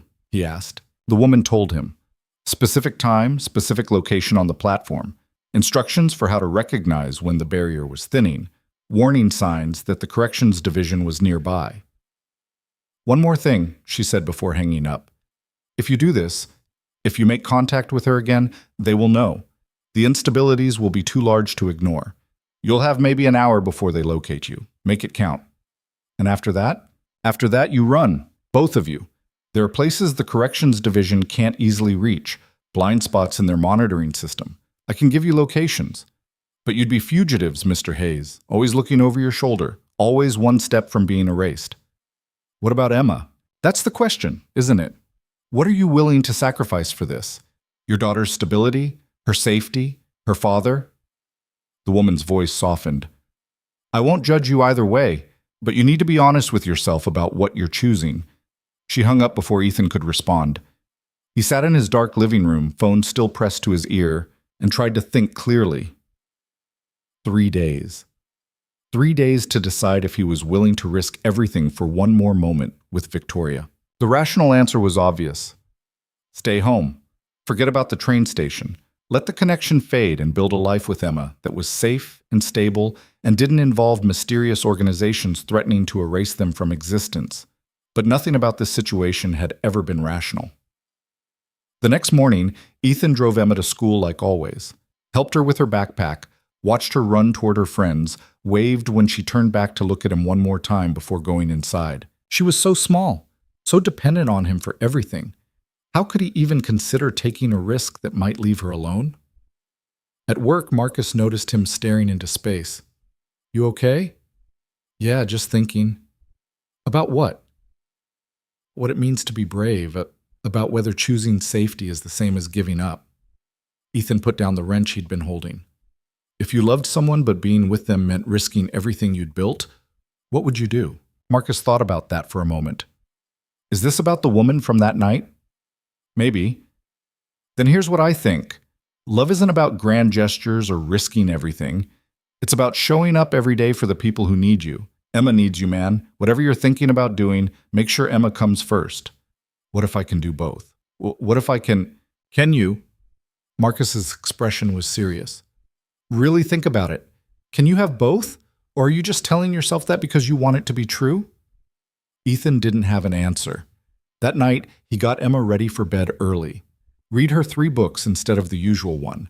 Tucked her in extra carefully. "Daddy, why are you being weird?" Emma asked. "I'm not being weird. You read me the dinosaur book twice." "We never read the same book twice in one night."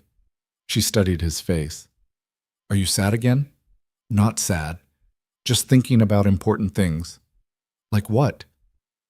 "How did you explain to a 6-year-old that you were considering abandoning everything to chase an impossible love? That you were thinking about risking her entire future for one more conversation with someone from another reality? Like how much I love you," Ethan said finally, "and how you're the most important person in my whole world." Emma smiled sleepily. "I know that already, Daddy. You tell me all the time." "Just making sure you really know." She yawned. "I really know. Now, can I go to sleep?" He kissed her forehead and left the room. Stood in the hallway outside her door and made his decision. He couldn't do it. Couldn't risk her. Whatever he felt for Victoria, however real the connection was, it couldn't be worth gambling Emma's entire life. Ethan went to his room and pulled out the business card the woman had given him, started to tear it in half, to throw it away and end this before he could change his mind. His phone buzzed, text message from an unknown number. He almost deleted it without reading, but something made him open it. 3 words. "She's at Rossi's." Ethan's heart stopped. He texted back, "Who is this?" The response came immediately. "Someone who thinks you both deserve a choice. She's sitting at the same table where you met. She's been there for an hour. The barriers are thin tonight. Not as thin as they'll be in 3 days, but thin enough. If you go now, you might see her. For just a moment." Ethan stared at the message. This was insane. This was obviously a trap. The corrections division trying to catch him in the act so they could justify erasing him. But what if it wasn't? What if Victoria was really there, sitting at that table, thinking about him the way he'd been thinking about her? He looked at Emma's door, thought about calling his mother to come watch her, thought about all the reasons this was a terrible idea. Then he grabbed his keys and headed for the door. The drive to Rossi's took 12 minutes, longest 12 minutes of Ethan's life. He parked on the street and sat in his truck, staring at the restaurant through the windshield. The same warm lighting, the same exposed brick walls visible through the windows, the same everything. He couldn't see the back corner from here, couldn't see if anyone was sitting at their table. Ethan got out of the truck and walked toward the entrance. His legs felt like they were moving through water. Everything had a dreamlike quality, like he was watching himself from outside his own body. The hostess, a different one this time, smiled at him. "Good evening. Do you have a reservation?" "No, I'm meeting someone at the table in the back, near the kitchen." "Oh yeah, she's already here." "Right this way." The world narrowed to a tunnel. The hostess's voice sounded distant, muffled. Ethan followed her through the restaurant, past other diners who didn't notice him, past waitresses carrying expensive wine and overpriced pasta. They turned the corner, and there she was. Victoria sat at the table, wearing a simple black dress, her dark hair pulled back the same way it had been that first night. She looked up as Ethan approached, and her expression shattered into something between joy and devastation. "You came?" she whispered. Ethan couldn't speak, couldn't breathe, could only stare at her and try to process that she was real, she was here. She was impossibly, wonderfully here. "I didn't think you'd come," Victoria continued. "I wasn't even sure you'd get the message. They're watching everything, and I had to find someone who could slip past their monitoring, and—" She stopped. "You're really here." "So are you." The hostess had disappeared. Ethan sat down across from Victoria, his hands shaking so badly he had to grip the edge of the table to steady them. Victoria reached across and covered his hand with hers. Her touch was warm, real, solid. "We don't have long," she said. "The barriers are thinner tonight, but not thin enough to hold stable. Maybe 10 minutes, maybe less." How did you know to come here? Someone contacted me, told me about the weak points and the timing, and that if I wanted to see you one more time, tonight was the night. Victoria's eyes filled with tears. I know I shouldn't have come. I know this makes everything worse, but I couldn't not try. I'm glad you came. Are you? Because I'm terrified. Terrified they'll catch us. Terrified they'll erase you, and I'll have to live knowing it was my fault. Terrified that this moment right here is going to be worse than never seeing you again, because now I'll remember exactly what I'm missing. Ethan turned his hand over, interlacing his fingers with hers. I've been going crazy, trying to forget you, trying to move on, but every day just feels like going through the motions. Like I'm waiting for something that's never going to happen. I know, I feel the same way. Victoria squeezed his hand. I keep thinking about what you said, about how we had something real, and I keep wondering if real is enough, if it matters that we found each other even if we can't stay together. It matters. Does it? Because from where I'm sitting, all it's done is make us both miserable. Better to feel something than to feel nothing at all. Victoria laughed through her tears. That's what everyone says until they're the ones feeling it. The air around them began to shimmer slightly. Victoria noticed it at the same time Ethan did. Her grip on his hand tightened. It's happening, she said. The barrier's strengthening. I'm being pulled back. Not yet. We need more time. We don't get more time. This is all we get. She stood up, still holding his hand, pulling him to his feet.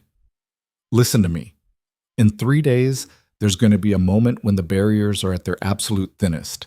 The old train station, midnight. If we're both there, both at the corresponding locations in our timelines, we might be able to cross over. Actually cross over, not just see each other. The woman on the phone told me the same thing. Then she's helping both of us. Ethan, I don't know who she is or why she's doing this, but if there's even a chance we could be together, really together.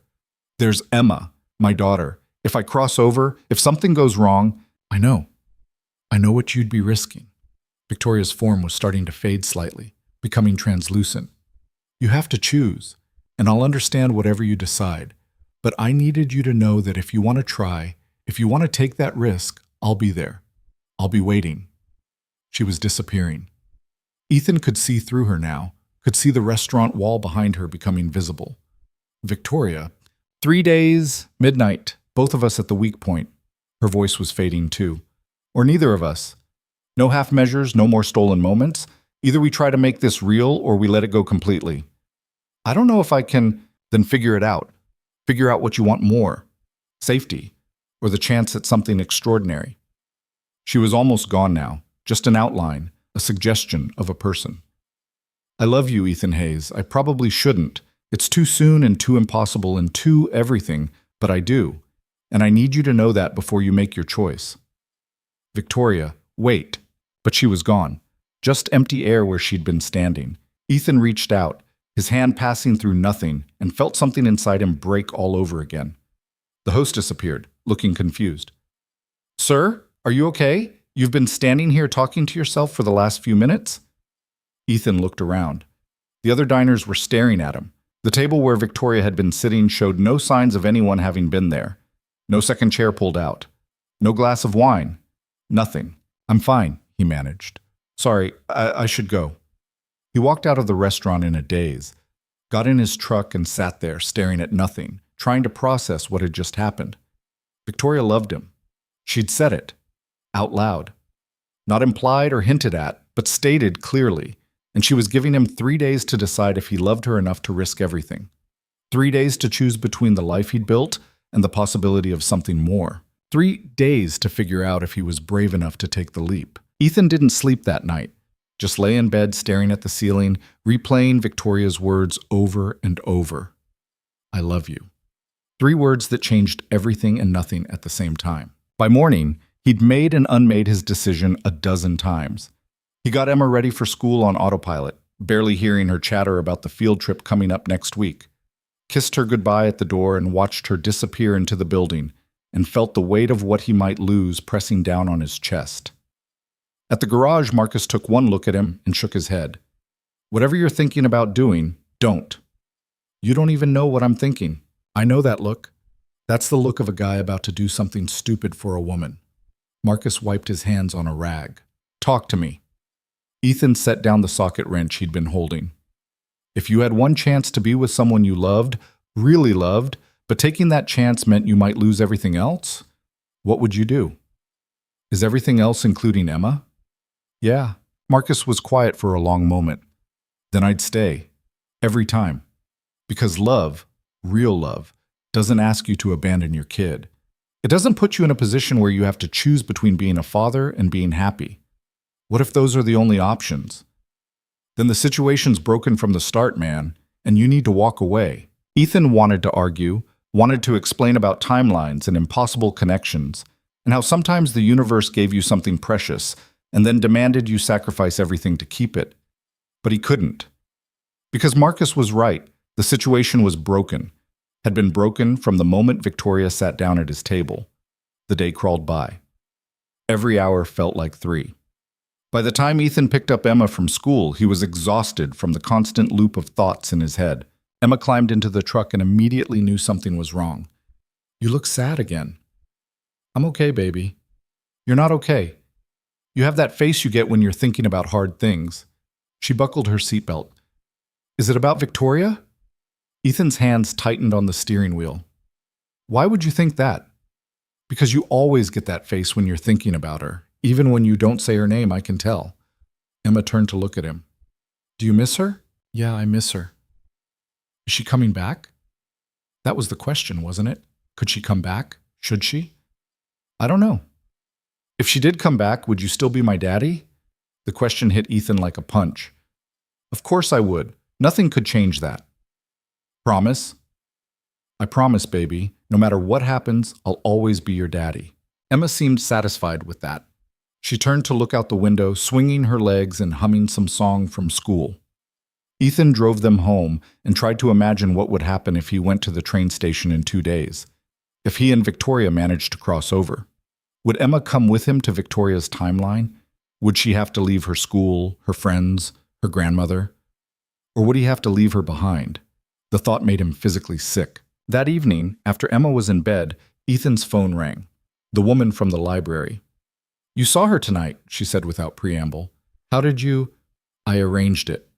Thought you both deserved a chance to say what needed saying before the real moment comes. She paused. Did it help? She told me she loves me. And do you love her? Ethan closed his eyes. Yeah, I do. Then you know what you have to do. Do I? Because from where I'm sitting, there's no good answer. If I go, I might lose Emma. If I don't go, I lose Victoria. Either way, someone gets hurt. The woman sighed. You're thinking about this wrong. You're treating it like a choice between two people, but it's not. It's a choice about who you want to be. I don't understand. The man who plays it safe, who chooses security over possibility, who teaches his daughter that love isn't worth the risk, that's one version of you. The man who's brave enough to reach for what he wants, who shows his daughter that some things are worth fighting for even when they're scary, that's another version. Her voice softened. Neither choice makes you a bad father, Mr. Hayes, but only one of them makes you the kind of father who lives instead of just survives. And if something goes wrong, if I cross over and can't come back, or if they erase me, or if, then Emma will know her father was brave. She'll know he loved enough to take the risk. That's worth something. Is it worth growing up without a father? I can't answer that for you, but I can tell you this. I had a daughter once, and I chose safety. I let the person I loved go back to their timeline, and I stayed in mine, and I told myself I was being responsible, being a good parent. She took a shaky breath. My daughter grew up safe and stable, and completely unable to take emotional risks because she learned from me that love means playing it safe. She's 40 now, and she's never let anyone close enough to hurt her. And I think about that every day, about what I taught her by choosing fear. Ethan didn't know what to say to that. 2 days? The woman continued. Midnight at the train station. If you're going to do this, bring Emma. Don't leave her behind. Whatever timeline you end up in, she deserves to have her father. They'll try to stop us. Of course they will. That's why you need to be smart about it. I'll send you details. How to avoid their monitoring. What to bring, what to expect when the barrier opens. A pause. This is the last time we'll talk, Mr. Hayes. After tomorrow, my number will stop working. They're already getting suspicious about my interference. But I wanted to help you both because nobody helped me 15 years ago. Nobody told me there was another option. Thank you. Don't thank me yet. Thank me if you make it through. She hung up. The next day was a blur. Ethan tried to act normal, tried to focus on work and Emma and all the ordinary rhythms of his life. But his mind kept drifting to midnight tomorrow, to Victoria waiting at the corresponding location in her timeline, to the possibility that this could actually work. Around noon, his phone buzzed with a text from an unknown number. Detailed instructions, like the woman had promised. Times, locations, what to watch for. At the bottom, bring what matters. Leave everything else. You won't have time to come back. Ethan stared at that last line. You won't have time to come back. He went home early, claiming he didn't feel well. Spent the afternoon going through the house, trying to figure out what mattered. What was worth taking into another timeline. Photos of Emma, her birth certificate, the drawing she'd made of the three of them, his father's old watch. Everything else was just stuff. Replaceable. Meaningless. His mother called around 5. Emma wanted to know if she could sleep over tonight. Something about making cookies and watching movies. His mother's voice held a question she wasn't asking directly. Sure, Mom, that's fine. Ethan, is everything all right? Yeah, just got a lot on my mind. You know you can talk to me, right? About anything. He almost told her then. Almost explained about Victoria and timelines and the choice he was facing. But how could he? How could he tell his mother he might disappear tomorrow, might take Emma and vanish into another version of reality? I know, Mom. Thanks. After she picked up Emma, Ethan sat alone in his empty house and tried to think clearly. Tomorrow night, he could go to the train station, could try to cross over with Emma, could potentially build a life with Victoria in her timeline. Or he could stay home, could let midnight pass without going anywhere, could choose safety and stability and the life he'd already built. Marcus's words echoed in his head. Love doesn't ask you to abandon your kid. But the woman's words were there too. Only one of them makes you the kind of father who lives instead of just survives. Ethan pulled out his phone and called Victoria's number from that last conversation. It rang once, then went to a generic voicemail. He tried 3 more times with the same result. The communication channels were closed, just like they'd said they would be. He was alone with this decision. Around 10 that night, his doorbell rang. Ethan opened it to find a man standing on his porch. Not the thin man from the train station, but someone older with gray hair and tired eyes. Mr. Hayes, I'm here to offer you a deal. I'm not interested. Hear me out, please. The man held up his hands, showing he wasn't a threat. I'm with the corrections division, but I'm not here to threaten you. I'm here to offer you an alternative. What kind of alternative? We can stabilize a controlled overlap, create a space where you and Victoria can meet regularly without risking timeline collapse. Once a month, for a few hours. You'd have to keep it secret, and there would be strict rules, but you could see each other, talk, maintain the connection without destroying everything. Ethan's heart jumped. You can do that? It's not standard protocol, but given the unusual circumstances, given how strong your connection is, we're willing to make an exception. The man shifted his weight. The alternative is you try to cross over tomorrow night, and we're forced to stop you, to erase you. I'd rather not do that if there's another option. What's the catch? You give up the idea of being together permanently. You accept that this is as close as you'll get. And you never tell anyone, not Emma, not your mother, not Marcus, about these meetings. They have to stay completely secret. Ethan thought about it. Once a month with Victoria versus the risk of losing everything. It was the safe choice, the smart choice, the surviving choice. No, he heard himself say. The man's expression didn't change. No? I'm tired of half measures, tired of stolen moments and secret meetings and pretending this isn't real. Either we get to be together or we don't. Either I'm brave enough to try or I'm not. Ethan straightened his shoulders. But I'm done with the middle ground, done with surviving instead of living. You understand what you're choosing? The risk to yourself and to your daughter. I understand. The man studied him for a long moment. You know what? Good for you. Most people in your situation take the safe route, take the controlled overlap, and spend the rest of their lives wondering what might have been. He stepped back from the door. I won't stop you tomorrow night. Won't send a team to intercept you. But others will. Others who aren't as sympathetic to your situation. Why are you telling me this? Because 20 years ago, I was in your position, and I chose safety, and I've regretted it every day since. The man turned to leave, then looked back. There's a service entrance at the back of the train station, less monitored than the main platform. Get there by 11:45. That'll give you time to get into position before midnight. Thank you. Don't thank me. Just make it count if you're going to do this. The man walked to his car and drove away. Ethan closed the door and leaned against it. Tomorrow night, 11:45, service entrance. He was really doing this. The next day passed in slow motion. Ethan called in sick to work, couldn't face pretending everything was normal.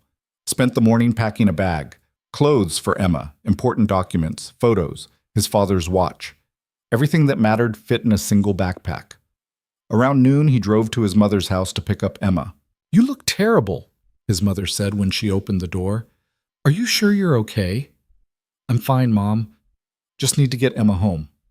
Emma came running out, excited about the cookies they'd made and the movie they'd watched. Ethan hugged her tight, breathing in her strawberry shampoo, trying to memorize exactly how this felt. Can Grandma come to dinner tonight? Emma asked.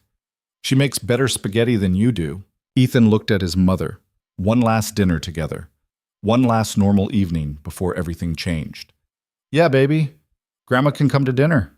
They made spaghetti together, his mother doing most of the actual cooking while Ethan and Emma set the table and made a salad. The conversation flowed easily, comfortably. His mother talked about a book she was reading. Emma talked about her upcoming field trip. Ethan tried to be present, tried to remember every detail. After dinner, his mother helped clean up while Emma played in the living room. You're saying goodbye, his mother said quietly, washing a plate. Ethan froze. What? I've known you your whole life, Ethan. I know what goodbye looks like on you. She set down the plate and turned to face him. Where are you going? He couldn't lie to her. Not about this. Somewhere I might not come back from.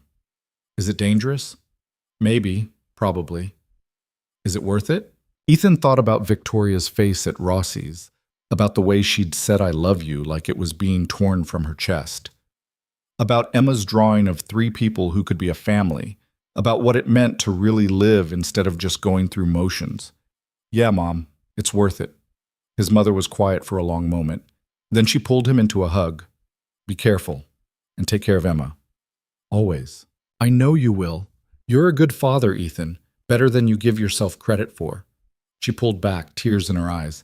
If you don't come back, I'll tell her that. I'll make sure she knows. I'm coming back. But even as he said it, he wasn't sure he believed it. His mother left around 8. Emma was getting tired, rubbing her eyes and yawning. Ethan got her into pajamas and read her 2 books, then sat on the edge of her bed. Emma, I need to tell you something important. She sat up, suddenly alert. What? We're going on an adventure tonight, a special one, but it might be scary, and I need you to be very brave. What kind of adventure? The kind where we might get to see Victoria. For real. Not just in dreams or for a minute at a restaurant. Really see her, maybe even stay with her. Emma's eyes went wide. Really? Really. But to do that, we have to go somewhere at midnight. And there might be people who try to stop us, people who think we shouldn't be together. Ethan took her small hands in his. I need you to trust me. Can you do that? Will it hurt? I don't think so, but it might be confusing, and we won't be able to come back here after. We'll be in a different place, a different version of the world. Emma thought about this with the seriousness of a much older person.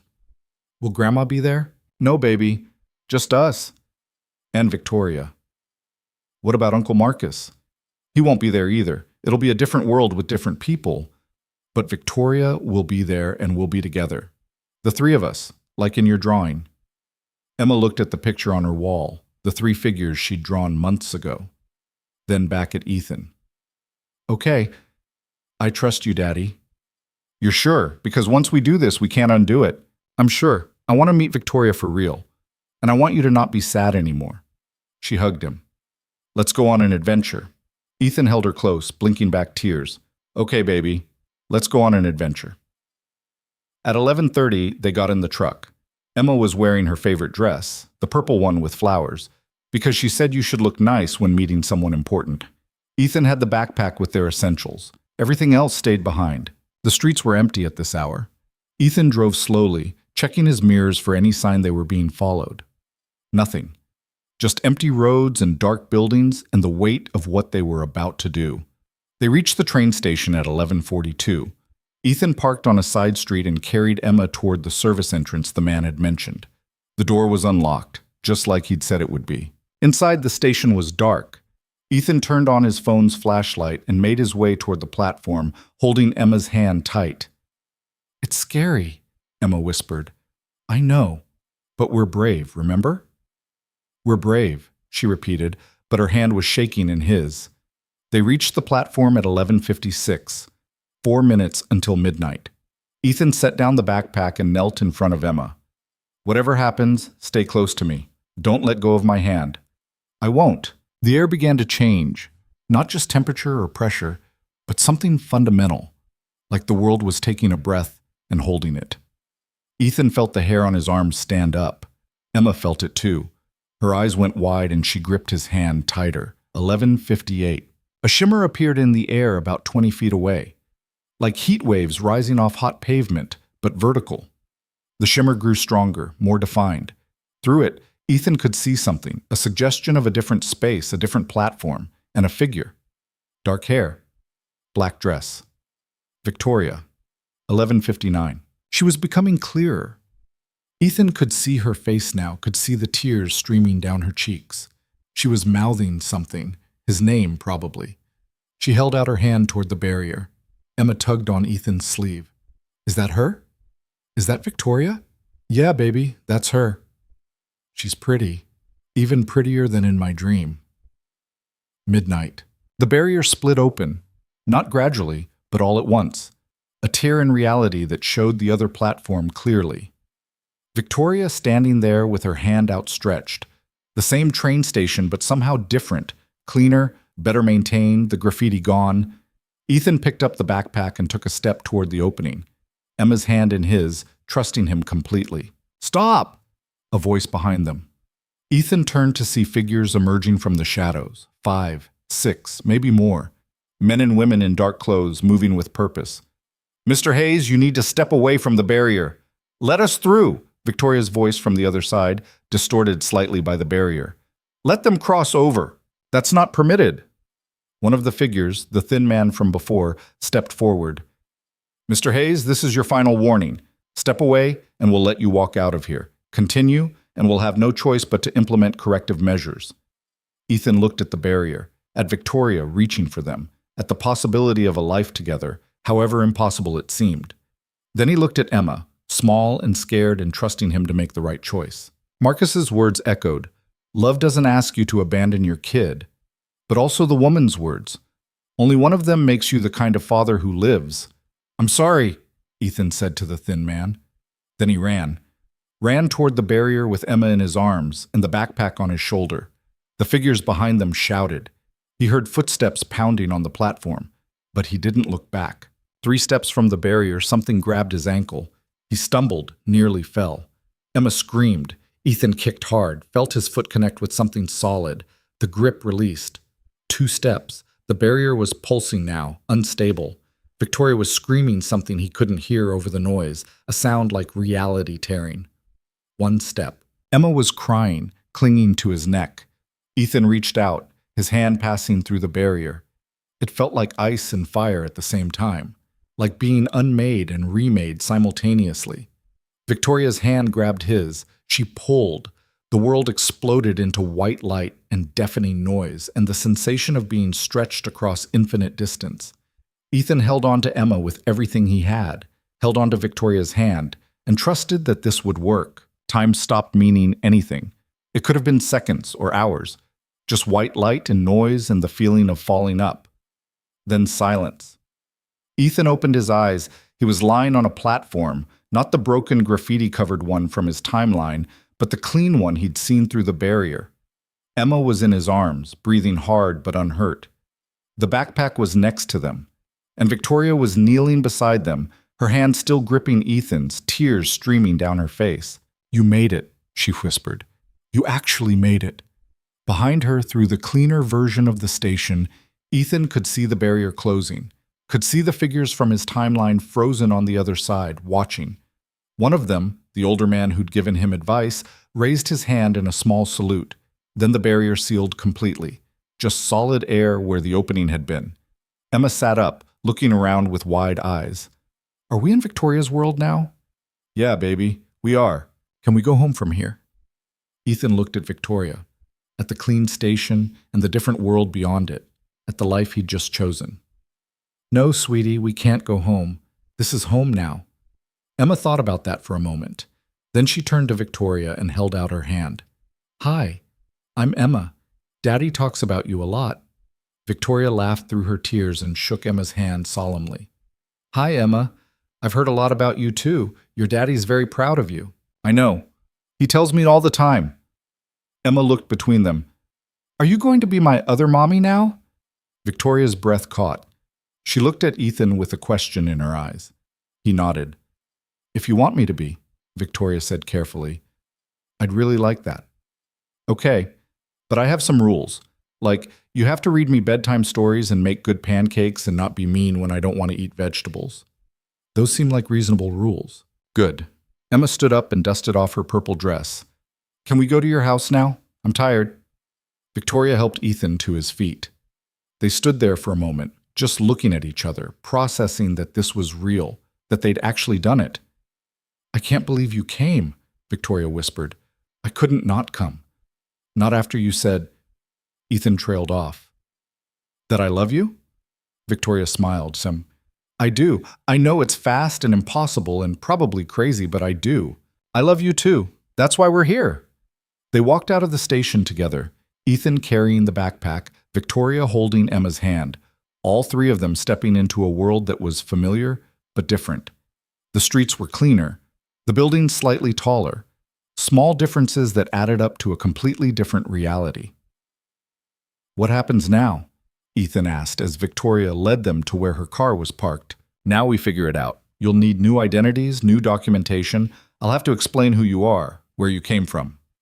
She unlocked a black sedan, similar to the one from that first night, but newer. It won't be easy. There will be questions, suspicions. The corrections division in this timeline will investigate. Will they send us back? They can't. The barrier's sealed. You exist here now. You're part of this timeline's story. Victoria helped Emma into the back seat and got her buckled in. But we'll have to be careful, smart, at least for a while. I'm good at being careful. Victoria looked at him over the roof of the car. Are you? Because you just crossed between timelines on faith and a promise. That's not exactly careful. Maybe I'm learning to be brave instead. She smiled. Maybe you are. They drove through the city, this version of the city that was like Ethan's, but not quite. Emma asked questions about everything. Why are the street signs blue instead of green? Why are there more trees? What's that building that looks like a giant crystal? Victoria answered patiently, warmly, already slipping into the role Emma had assigned her, already becoming part of their small family. They reached Victoria's apartment, a penthouse in a building that didn't exist in Ethan's timeline. The space was huge, modern, full of expensive furniture and art that Ethan couldn't begin to appreciate. But Victoria walked through it like it meant nothing, heading straight for the kitchen. You must be hungry. I don't have much here, but I can make grilled cheese. You make grilled cheese? Emma perked up. It's one of the few things I can cook without burning. Victoria pulled out a pan. Does that work? That works great. Daddy burns them sometimes too. While Victoria cooked, Ethan stood in the massive living room and tried to process everything.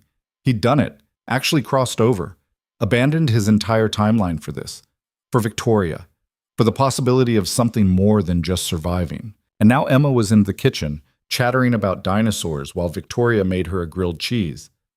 Now they were here, in this impossible place, starting an impossible life.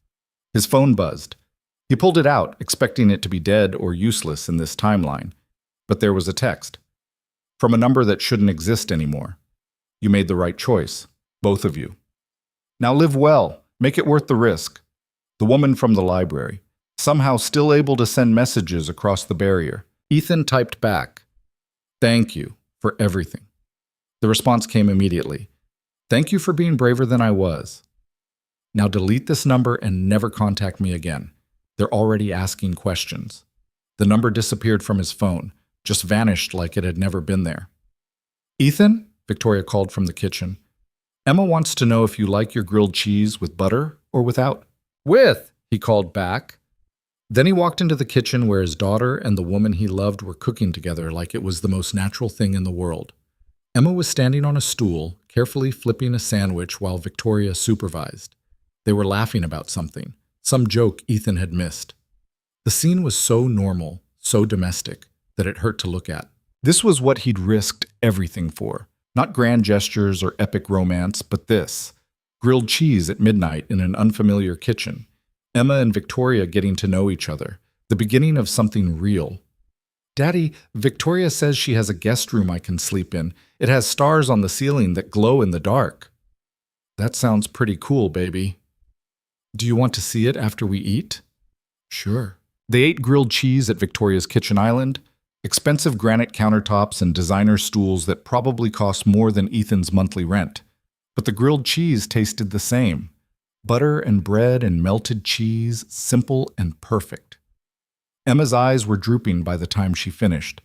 Victoria showed them to the guest room, which did indeed have glow-in-the-dark stars on the ceiling. Ethan got Emma into pajamas from the backpack and tucked her into bed. This is a nice adventure, Emma murmured, already half asleep. Yeah, baby, it is. I like Victoria. She's nice, and she makes good grilled cheese. I like her too. Are you still sad? Ethan thought about that. The grief and longing that had been his constant companion for months was still there, but different now. Transformed into something lighter. Hope, maybe. Or possibility. No, he said. I'm not sad anymore. Good. Emma's eyes closed completely. Love you, Daddy. Love you too, baby. He turned on the glow-in-the-dark stars and left the room. Victoria was waiting in the hallway, leaning against the wall with her arms crossed. She's wonderful, Victoria said quietly. She is. Are you okay? This is all happening so fast. Ethan moved closer to her. I left behind my job, my mother, my best friend, my entire world. I crossed between timelines based on trust and a promise. I risked getting erased from existence. He took her hands. But I'm here. We're here. And yeah, it's fast and impossible and probably crazy, but I'm okay. Victoria pulled him closer. I'm terrified I'm going to mess this up, that I'll be a terrible whatever I am to Emma, that you'll regret coming here. You won't, and I won't. How can you be sure? Because I've spent 3 years playing it safe, 3 years choosing stability over risk, and I was miserable. Not because my life was bad, but because I'd stopped believing anything better was possible. He touched her face. You made me believe again. That's worth everything I left behind. Victoria kissed him. Not the desperate kiss of stolen moments, but something slower, deeper. The kiss of people who had time, who had chosen each other despite impossible odds, and now got to figure out what that meant. When they pulled apart, she was smiling. So what now? Now we sleep. Tomorrow we start figuring out how to build a life in this timeline. Get Emma enrolled in school, get me some kind of job that doesn't require documentation I don't have, deal with whatever questions the corrections division asks. Ethan looked around the penthouse. And maybe find a place that's a little less, he gestured at the expensive furnishings, less billionaire chic? Yeah, something more like a home. I can do that. Victoria took his hand and led him toward her bedroom. But tonight we just rest. Tomorrow we'll start figuring everything else out. They lay in bed together. Not making love, just being close, learning the rhythm of each other's breathing, adjusting to the reality that this wasn't a stolen moment or a secret meeting. This was real life now. Do you miss it? Victoria asked in the darkness. Your timeline? I miss my mom, Marcus, the garage. Ethan was quiet for a moment. But I don't miss the person I was there, the guy who'd given up on anything beyond the next day, who'd forgotten how to want things. What do you want now? This, you, Emma, a life that means something more than just getting through. He turned to face her. What about you? Do you regret it, bringing us here? I regret that you had to give up so much. I regret that Emma won't know her grandmother in this timeline. I regret that there's no easy way forward from here. Victoria's voice softened. But I don't regret having you here, both of you. That's worth whatever complications come. They fell asleep like that, wrapped around each other, and for the first time in months, Ethan slept without dreams, just deep, peaceful darkness that felt like letting go. He woke to sunlight and the sound of Emma laughing, got up and found her in the kitchen with Victoria, making pancakes this time. Emma was covered in flour and Victoria had batter in her hair, but they were both smiling. "Daddy, we're making breakfast. Victoria says she's not very good at it, but I'm helping." "I can see that." Victoria looked at him over Emma's head, and her expression said everything. This was scary and uncertain, and they had no idea if it would work. But they were going to try anyway, together. The weeks that followed were harder than Ethan had expected. Victoria pulled strings to get him documentation, a birth certificate from this timeline, a social security number, employment records. The paperwork said he was Ethan Hayes, who'd been living abroad for years, just returned. It was flimsy and wouldn't hold up to serious scrutiny, but it was enough for now. Emma enrolled in a private school near Victoria's apartment. She adapted faster than Ethan did, making friends and learning this timeline's slightly different history like it was a game. Sometimes she asked about Grandma or Uncle Marcus, but mostly she focused on the present. On Victoria, teaching her to cook and taking her shopping for clothes and reading her bedtime stories. The corrections division in this timeline did investigate. Agents showed up at Victoria's office, asking questions about the man and child who'd suddenly appeared in her life. Victoria told them a carefully constructed story about meeting Ethan through international business channels, about Emma being his daughter from a previous relationship. The agents looked skeptical but couldn't prove anything. After 3 weeks, the investigation quietly closed. Ethan Hayes officially existed in this timeline. His past was a mystery, but his present was documented and legal. Marcus and Ethan's mother continued their lives in the other timeline, never knowing what had happened. That hurt more than Ethan had expected. Knowing they were out there somewhere, in another version of reality, probably wondering why he'd disappeared. His mother would be worried. Marcus would be angry, then sad, then eventually move on. But Emma was thriving, and Victoria was learning to be something more than a billionaire CEO. And Ethan was learning that bravery wasn't about grand gestures. It was about showing up every day and choosing to build something real. 3 months after they crossed over, Victoria came home early from work, found Ethan and Emma in the kitchen, attempting to make cookies and making a mess instead. "I have something to tell you both," Victoria said, setting down her briefcase. Emma looked up, her hands covered in cookie dough. "What?" "I sold the company. Lane Industries is no longer mine." Ethan stared at her. "What? Why?" "Because I realized I was doing the same thing you'd been doing in your timeline. Surviving instead of living. Building an empire, but forgetting to build a life." Victoria sat down at the kitchen table. "I have enough money to never work again. More than enough. So why was I spending 60 hours a week in an office instead of here with you two?" "Victoria, I wanted to be present. I want to make cookies with Emma and burn grilled cheese and help with homework and all the ordinary things I've never had time for." She looked at Ethan. "You gave up everything to be here. The least I can do is give up the things that don't actually matter." Emma abandoned the cookie dough and hugged Victoria. "Does this mean you can come to my school play next week? The one where I'm a tree?" "I wouldn't miss it for anything." That night, after Emma was asleep, Victoria and Ethan sat on her balcony, their balcony now, and looked out at the city lights. "Do you think we made the right choice?" Victoria asked. "I think we made a brave choice. Whether it's right or not, we'll figure out as we go." Ethan took her hand. "That's all any of us can do.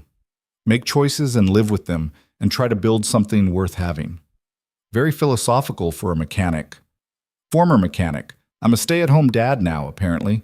Victoria laughed. "Is that what you want to be?" "For now. Until Emma's settled.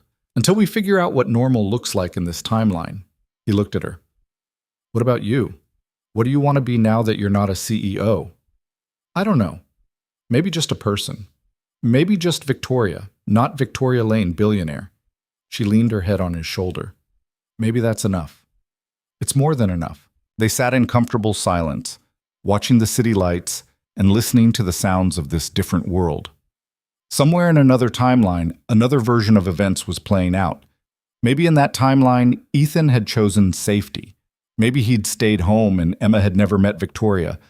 But in this timeline, he'd chosen bravery, chosen risk and uncertainty, and the possibility of something extraordinary. And sitting on that balcony with Victoria's head on his shoulder and Emma sleeping soundly in the next room, Ethan knew he'd made the right choice. Not because everything was perfect. The transition had been messy and complicated, and there were still hard days when he missed his mother or Marcus or the familiar rhythms of his old life. But because he was finally living instead of surviving. Because Emma had two parents who loved her instead of one exhausted father going through the motions. Because Victoria had someone who saw her as just a person instead of a corporation. Because some connections don't belong to one world. Some moments aren't meant to last in the way we expect them to. But they change everything anyway. And sometimes if you're brave enough to take the risk, those moments become something more than just memories. They become a new beginning. Months turned into a year. Emma grew taller, more confident, more at home in this timeline. Victoria learned to cook more than just grilled cheese. Ethan found work at a smaller garage, using skills that translated across timelines. They moved out of the penthouse into a house with a yard where Emma could play. Started building traditions. Sunday morning pancakes, Friday movie nights. The way Victoria always read one more bedtime story than she said she would. Sometimes, late at night, Ethan would pull out Emma's old drawing, the one with 3 figures, him, Emma, and Victoria. The family that shouldn't have been possible, but existed anyway. And he'd think about the choice he'd made at that train station, about trust and bravery and what it means to really live. The drawing had been right all along. Not a prediction of what would happen, but a vision of what could be if someone was brave enough to reach for it. Some connections don't belong to one world, the drawing seemed to say. Some things are worth crossing impossible boundaries to find. And in the end, that's exactly what love is. The courage to choose possibility over safety, to build something real from something impossible, and to trust that the risk is worth taking. Even when it means leaving everything behind. Even when it means stepping into the unknown. Even when it means becoming someone new, because the alternative is to spend a lifetime wondering what might have been. And that, Ethan had learned, was the only choice that guaranteed regret. He put the drawing back in its frame and went to bed, climbing in next to Victoria. She stirred, reaching for him in her sleep. Emma's soft breathing came from down the hall, steady and peaceful. This was his life now, this impossible, extraordinary, perfectly ordinary life. And he wouldn't change it for anything, not even to go back home. Because this was home, this strange timeline with its blue street signs and extra trees, and a woman who'd crossed reality to be with him. This was what bravery looked like. Not grand gestures or heroic sacrifices, but the daily choice to show up and love and build something that mattered. And every morning when he woke up next to Victoria, every time Emma called them both to come see something she'd discovered, every ordinary moment of their extraordinary life, he knew he'd made the right choice, the only choice, the brave one.